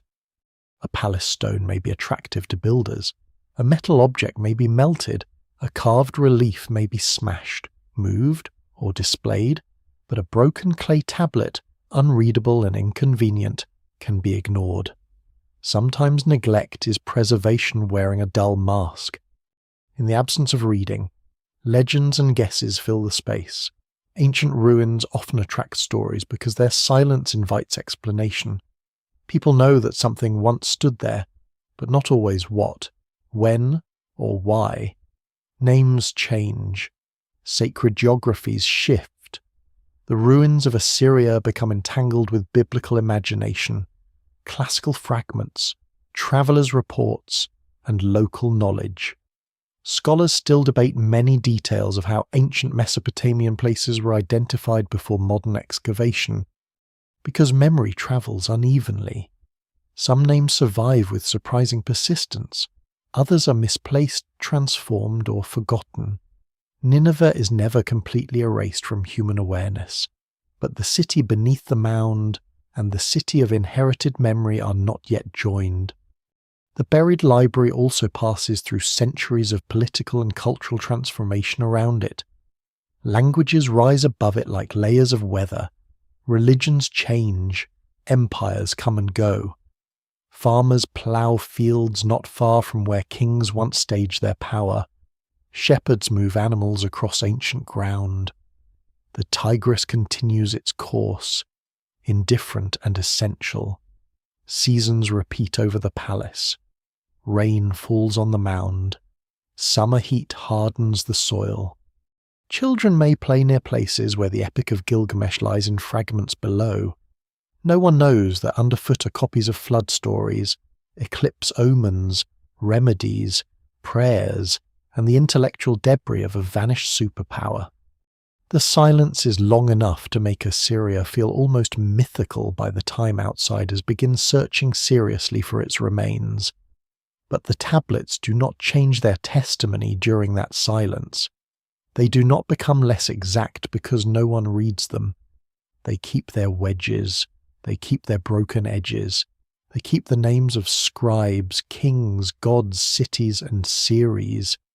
They keep errors, corrections, and warnings against theft. They keep the ambition of Ashurbanipal's court and the older voices his court tried to collect. What fire failed to destroy. Time covers. What time covers, chance may one day reveal.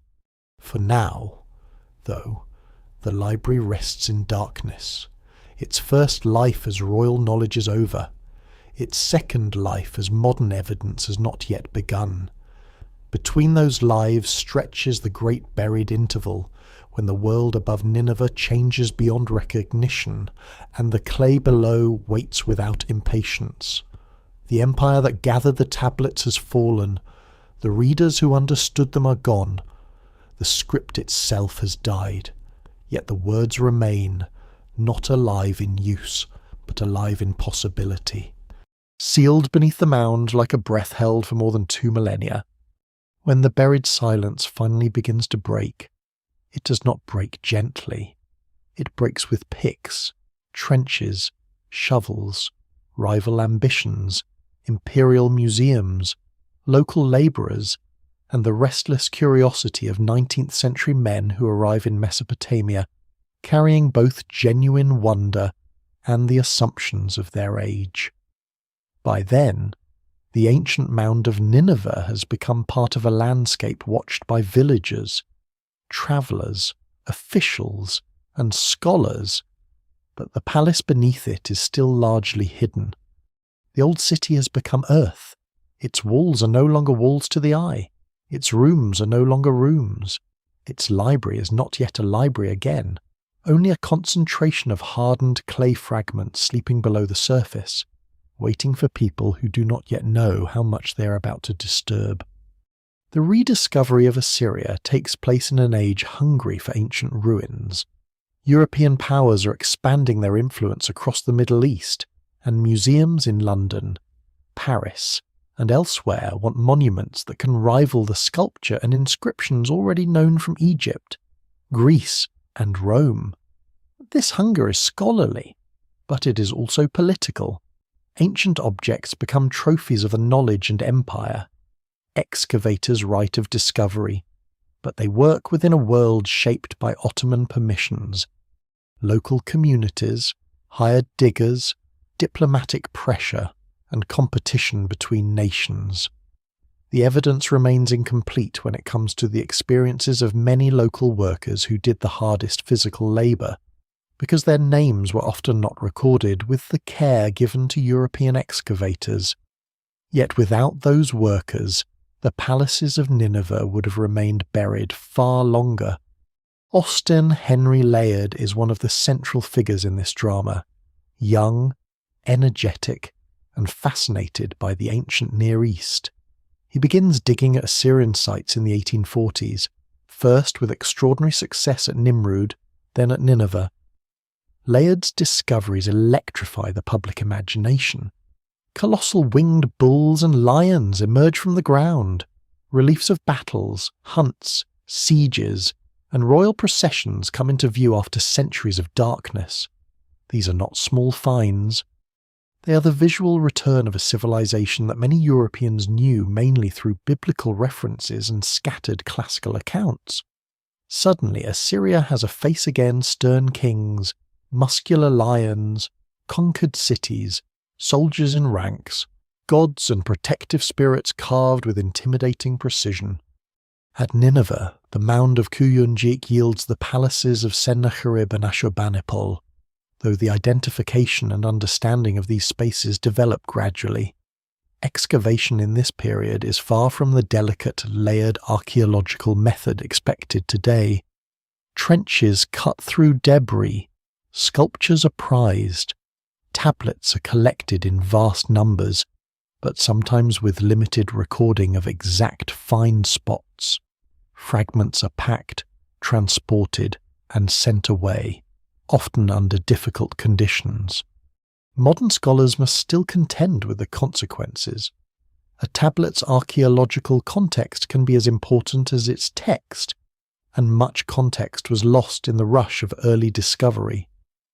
No single explanation fully accounts for the later confusion of tablet groups, ancient collapse, 19th century excavation methods, shipping, museum sorting, and the broken nature of the objects all contribute. Then comes Hormuzd-Rassam, whose role is essential and too often reduced in popular retellings. Born in Mosul and working closely with Layard before leading major excavations himself, Rassam has local knowledge, linguistic ability, persistence, and a complicated position within British-sponsored archaeology. In the early 1850s, he uncovers parts of Ashurbanipal's palace and helps bring to light immense numbers of tablets and fragments. Among them are pieces of the royal library. At the moment of discovery, they do not announce themselves as the Epic of Gilgamesh, Omen series, medical handbooks, royal collections, or remnants of a scholarly universe. They appear as broken clay objects covered in wedge-shaped marks. Their importance is suspected, but not yet fully understood. The library returns first as a mass of unread difficulty.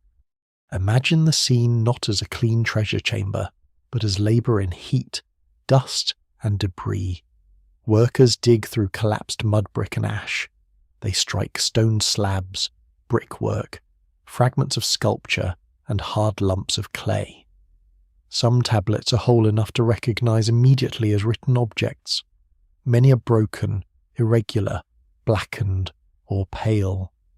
A fragment may be no larger than a hand or smaller than a thumb, yet carry part of a myth, a star omen, a ritual, or a royal colophon. At the time, no one can know the full consequence of each piece. A fragment tossed into a basket may later complete a line that changes the reading of a famous text. Another may remain unidentified for generations in a museum drawer. Archaeology often advances not only through the moment of discovery, but through the long afterlife of objects once they are stored, catalogued, compared, and reconsidered. The movement of these tablets from Nineveh to the British Museum becomes one of the defining acts in the modern history of Mesopotamian studies. Thousands of fragments are shipped away from the land where they were made. entering imperial collections far from the Tigris. This raises questions that remain alive today about ownership, preservation, access, and the legacy of a 19th century archaeology. It is true that museums helped conserve, study, and publish many of the tablets.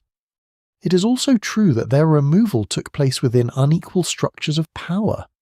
The tablets survived Assyrian imperialism, then entered the age of European imperial collecting.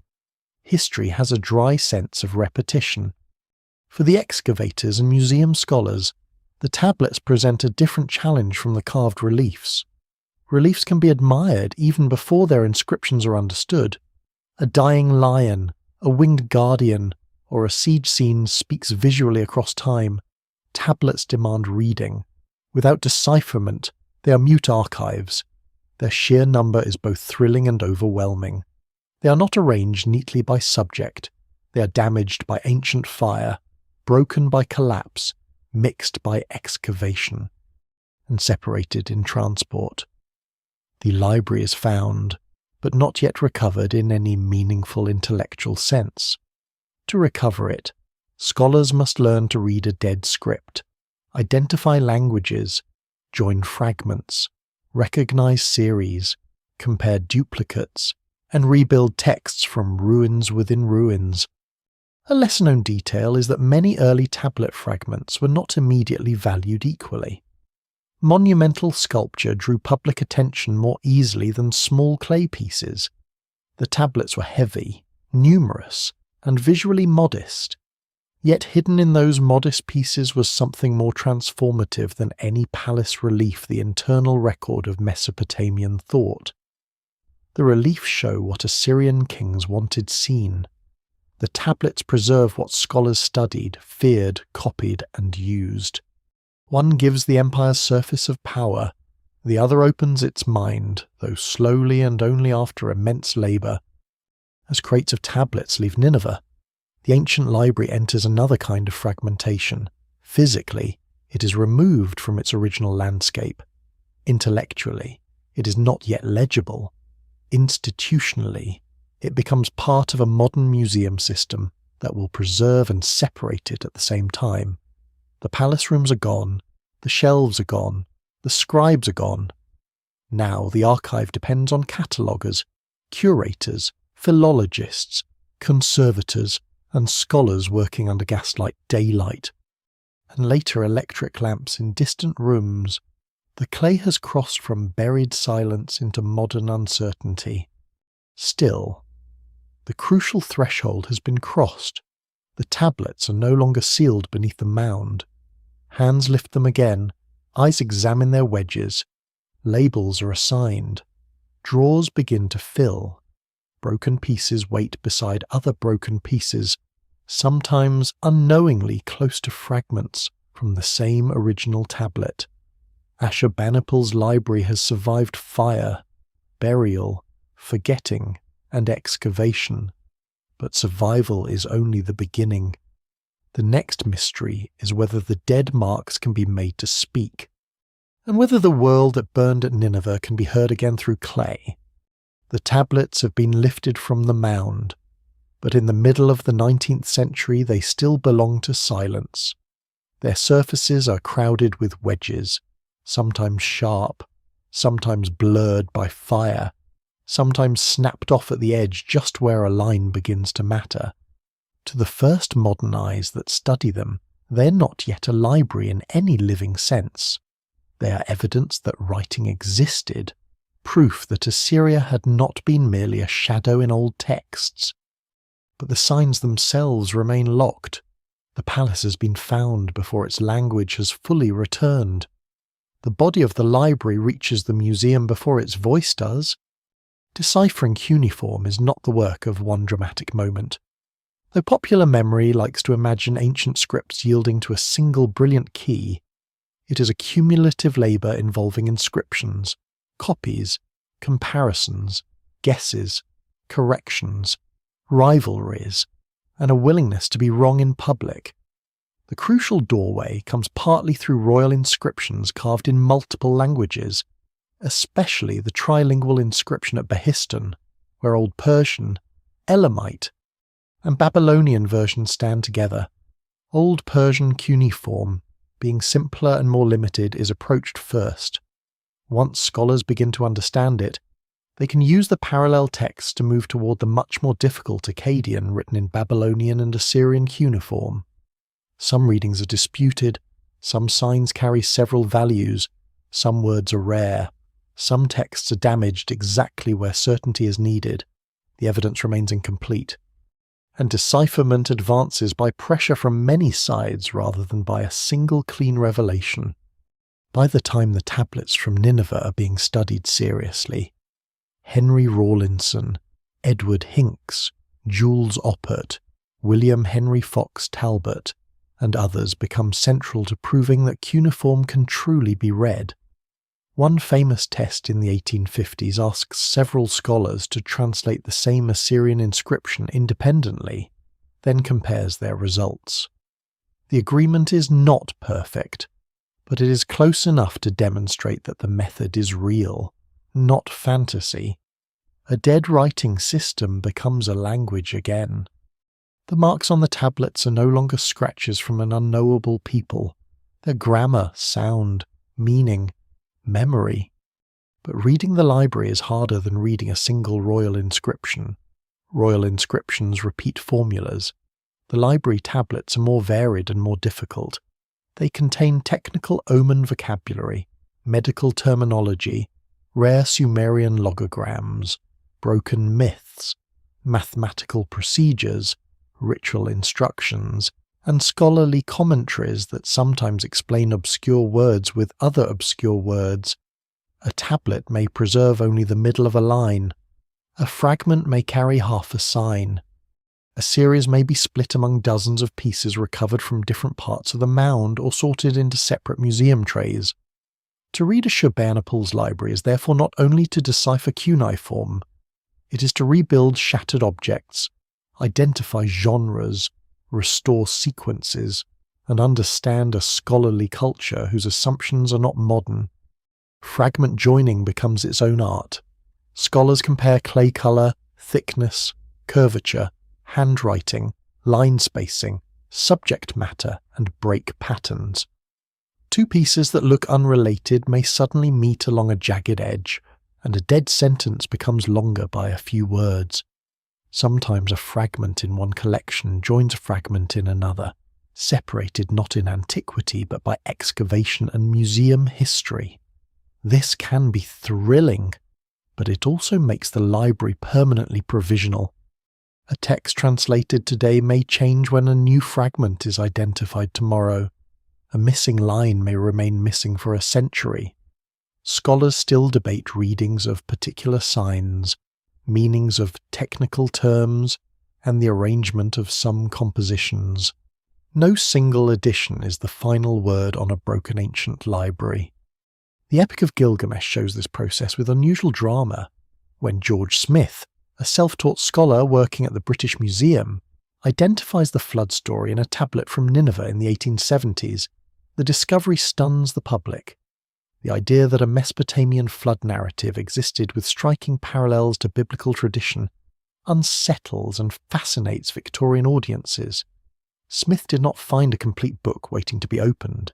He found fragments, recognized patterns, worked through damaged lines, and depended on a decipherment tradition already built by others. Even now, Gilgamesh is reconstructed from tablets and fragments from different times and places, with Ashurbanipal's library providing a crucial but incomplete witness. This is true of the library as a whole. Modern readers often encounter Mesopotamian texts in smooth translation, but the smoothness can conceal the scars, gaps, uncertain readings, restored words, and editorial choices stand behind almost every accessible version. A line that seems confident may rest on comparison with a duplicate tablet from another city. A divine name may be clear, while the verb beside it is broken. A medical ingredient may be known only approximately, An omen may depend on a technical phrase whose exact force is still uncertain. What survives in the record suggests a vast intellectual world, but that world reaches us through damage. The languages themselves add further depth. Akkadian appears in Assyrian and Babylonian forms. Sumerian survives as a learned language embedded in scholarship and ritual. Logograms can hide pronunciation. Scribal conventions can preserve archaic spellings. Commentaries can reveal how ancient scholars themselves struggled with old texts, explaining rare signs, offering alternative readings, and linking words through learned associations. This is a lesser-known wonder of the library. It preserves ancient interpretation of ancient knowledge. The scribes of Ashurbanipal's court are already looking backward across centuries, just as modern scholars look backward toward them. Reading the Dead Library changes the image of Assyria. Before decipherment, Assyria is known largely from external memories and monumental art.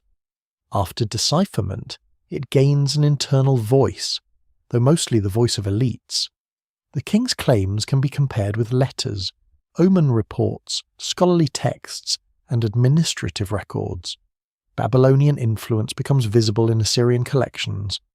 The empire appears not only as a military terror but as a literate state obsessed with signs, precedent, ritual, and the authority of the past. Yet every act of reading is also an act of humility. The library is too broken to be mastered completely. Its original arrangement is uncertain. Many tablets remain unpublished or only partly understood. Some fragments wait in drawers for the scholar who will recognize their place. Others may be lost forever. The fire preserves the tablets. The mound protects them. Excavators expose them. But decipherment gives them breath. Across more than 2,000 years, the wedges become words again, and the dead library returns as fragments learning to speak. Once the wedges begin to speak again, the Library of Ashurbanipal stops being only an archaeological discovery and becomes something more disruptive, a correction to the modern imagination. Before the tablets are read, much of the ancient Near East is known through fragments, outsiders' memories, biblical echoes, classical references, and monuments whose images are powerful but mute. After the tablets are read, Mesopotamia no longer appears as a shadow behind later civilizations. It becomes a vast written world in its own right, older than Greece, older than Rome, older than many traditions that had long been treated as the natural beginning of serious history. The clay from Nineveh does not simply add details to a known story, it widens the story's foundations. One of the deepest changes comes through literature. The recovery of Gilgamesh reveals that one of humanity's oldest surviving epics has been waiting in broken clay beneath an Assyrian palace. This matters not only because the story is ancient, but because it is emotionally and philosophically complex. It shows a king wrestling with grief, friendship, fame, mortality, and the limits of human power more than 2,000 years before many later literary masterpieces. For modern readers, this alters the map of world literature. The ancient Near East is no longer merely the background of empires and battles. It is a place where writers and scribes preserved searching, difficult reflections on what it means to be human. What survives in the record suggests that the questions most associated with later philosophy and epic poetry were already alive in Mesopotamian clay. The flood tablet has an even more explosive effect. When the Mesopotamian flood story is recognized, it forces 19th century scholars and religious readers to confront the fact that biblical narratives belong to a wider ancient Near Eastern environment. This does not make the biblical text simple copies, and responsible scholarship avoids reducing one tradition to another. The relationships are layered, shaped by shared motifs, long transmission, adaptation, theology, and cultural contact. Scholars still debate the exact routes by which flood traditions moved and transformed, but after Nineveh, the flood is no longer isolated. It becomes part of a larger landscape of ancient storytelling, where Mesopotamian cities, scribal schools, and religious traditions preserve memories of divine judgment, survival, boats, birds, sacrifice, and the renewal of life after catastrophe. For many people, this was unsettling. For history, it was clarifying.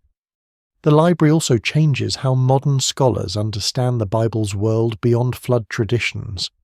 Assyrian records illuminate the political realities behind kingdoms such as Israel and Judah, the pressures of imperial tribute, siege warfare, deportation, diplomacy, rebellion, and the terrifying presence of Assyria in the western lands.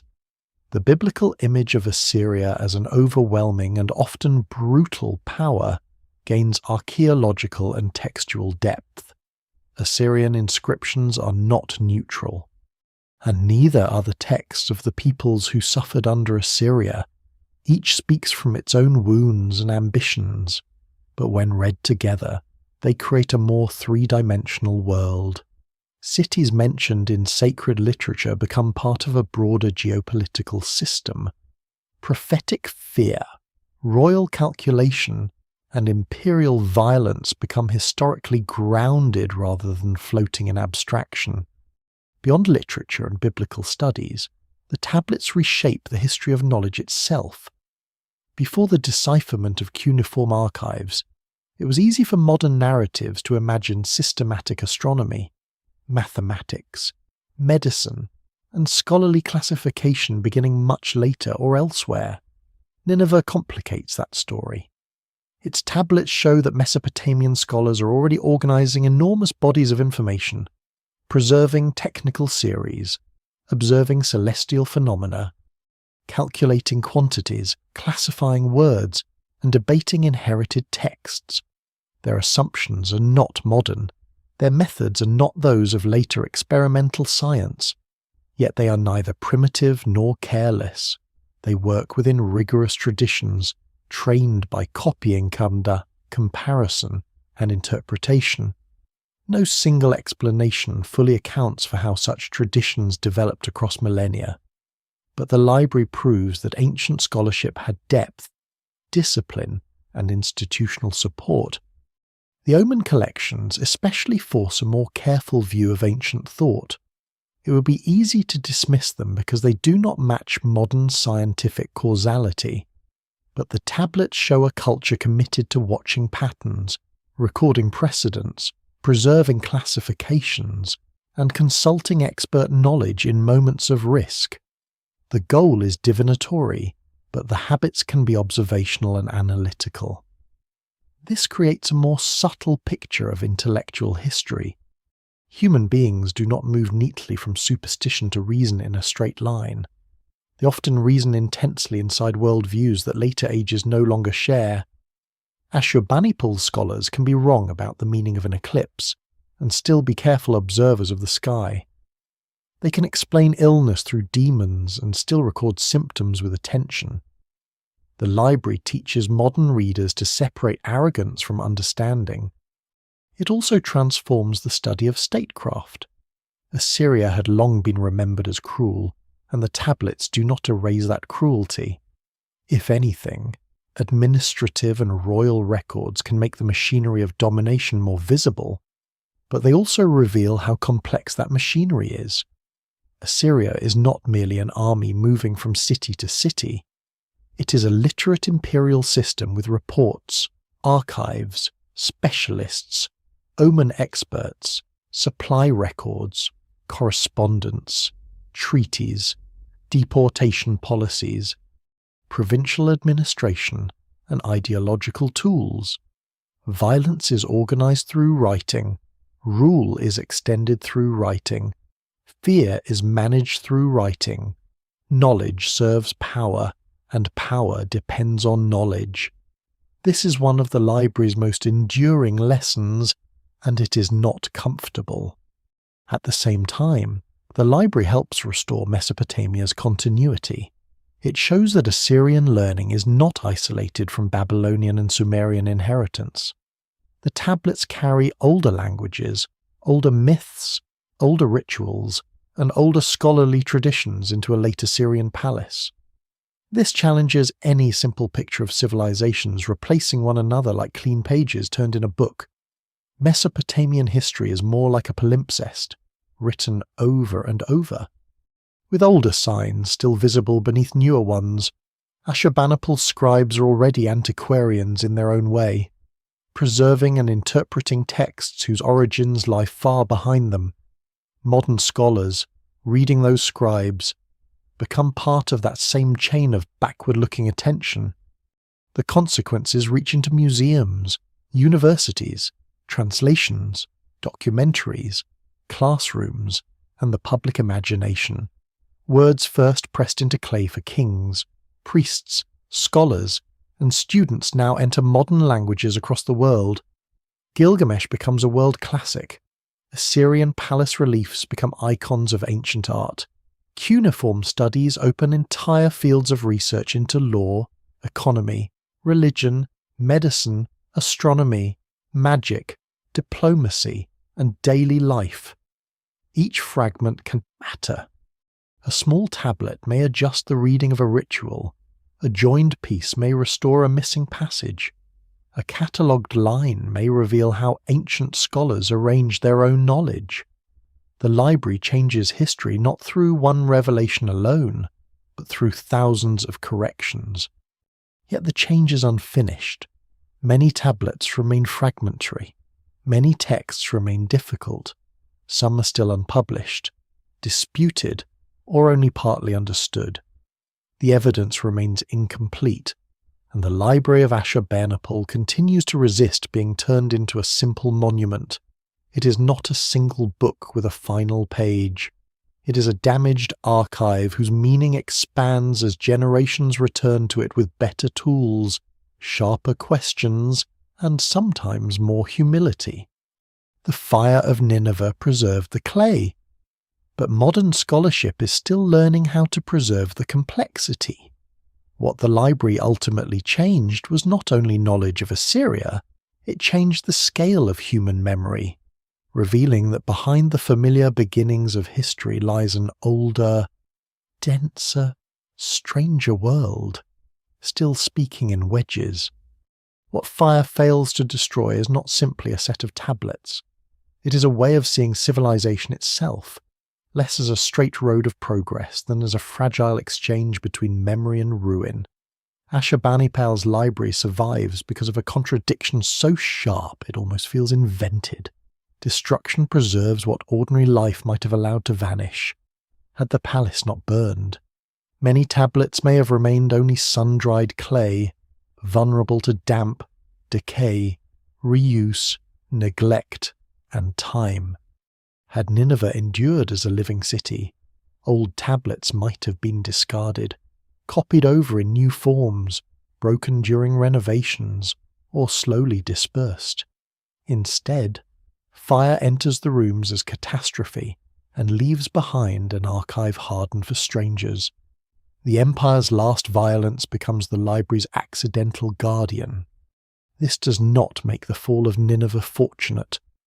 It was a human disaster, full of fear, death, displacement, and the end of a political world that, for all its brutality, contained living communities, families, craftsmen, scholars, priests, soldiers, servants, and children.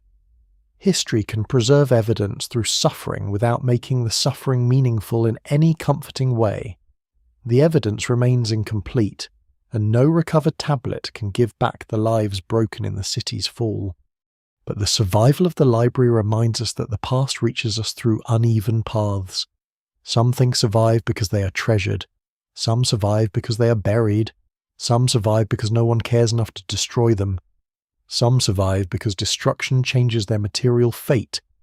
The Library of Ashurbanipal is therefore not only a monument to knowledge, it is a monument to contingency.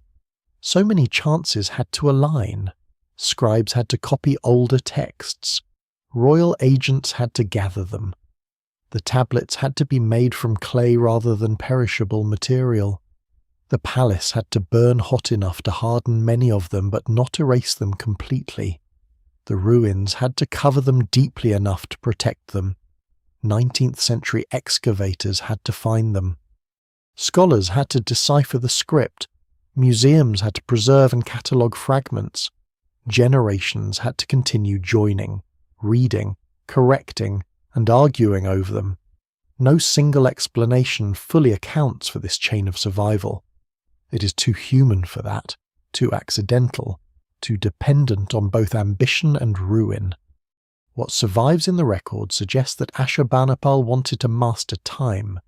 He gathered old myths, omen series, rituals, lexical lists, medical texts, astronomical observations, and scholarly traditions into his palace because kingship, in his world, required access to the deepest available knowledge. He wanted ancient wisdom near the throne. He wanted the signs of heaven and earth available to his experts. He wanted Babylonian learning, Sumerian echoes, royal prestige, divine protection, an intellectual authority pressed into clay under his name. In one sense, he failed. His empire collapsed, his palace burned, his city was buried, his script was forgotten. For centuries, his name meant little to most of the world. In another sense, he succeeded beyond anything he could have imagined. His library outlived the empire that built it. Yet the tablets do not preserve only Ashurbanipal. They preserve the older world he collected. They carry Gilgamesh from Uruk into modern literature. They carry flood traditions across the gap between ancient Mesopotamia and later sacred histories. They carry the technical anxieties of astrologers, healers, exorcists, diviners, scribes, and administrators. They preserve a civilization trying to classify everything it fears and everything it needs stars, diseases, gods, words, stones, plants, omens, cities, kings, rituals, and dreams. This is one of the library's most surprising legacies. It does not show ancient people as distant and simple. It shows them as intensely organized, fearful, imaginative, observant, reverent, political, and intellectually ambitious. The brokenness matters. A complete library might feel too smooth, too easy to possess. Ashurbanipal's library comes to us as fragments, and the fragments force humility.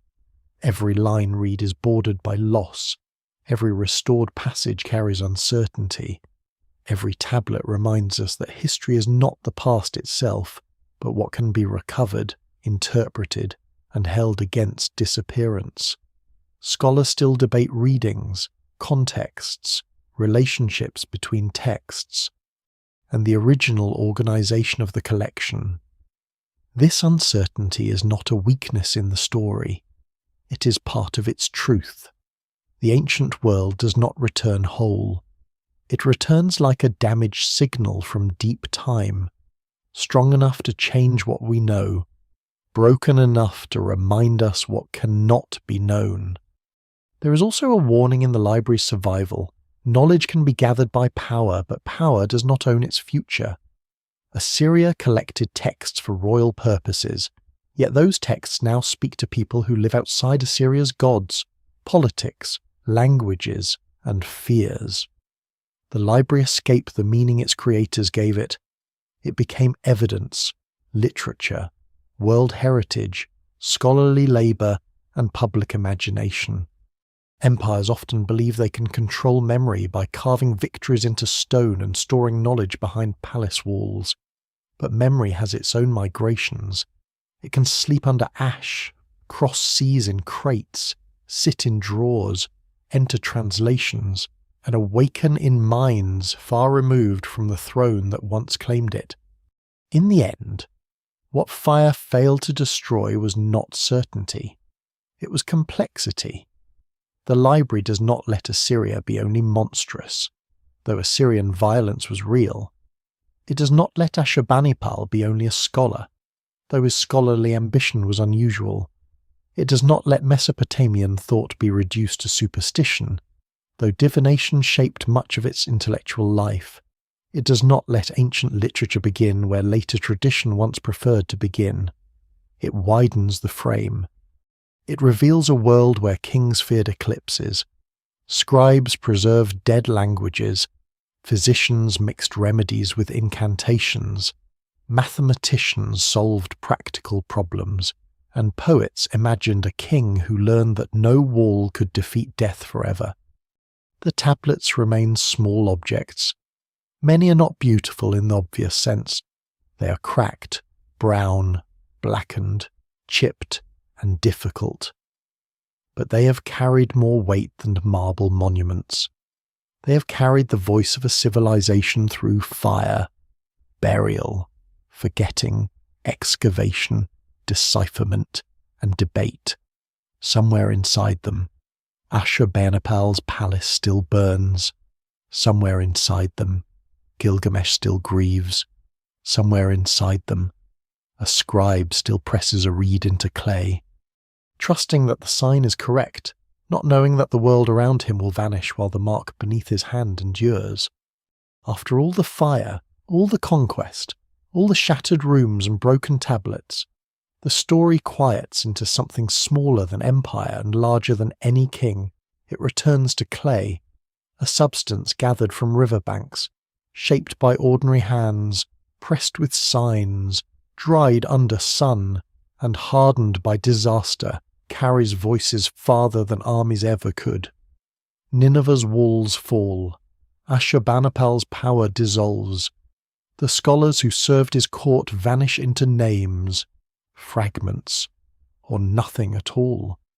But the clay remains, patient in a way no civilization can be patient, holding its marks beneath earth while languages die above it, and new worlds rise without knowing what sleeps below.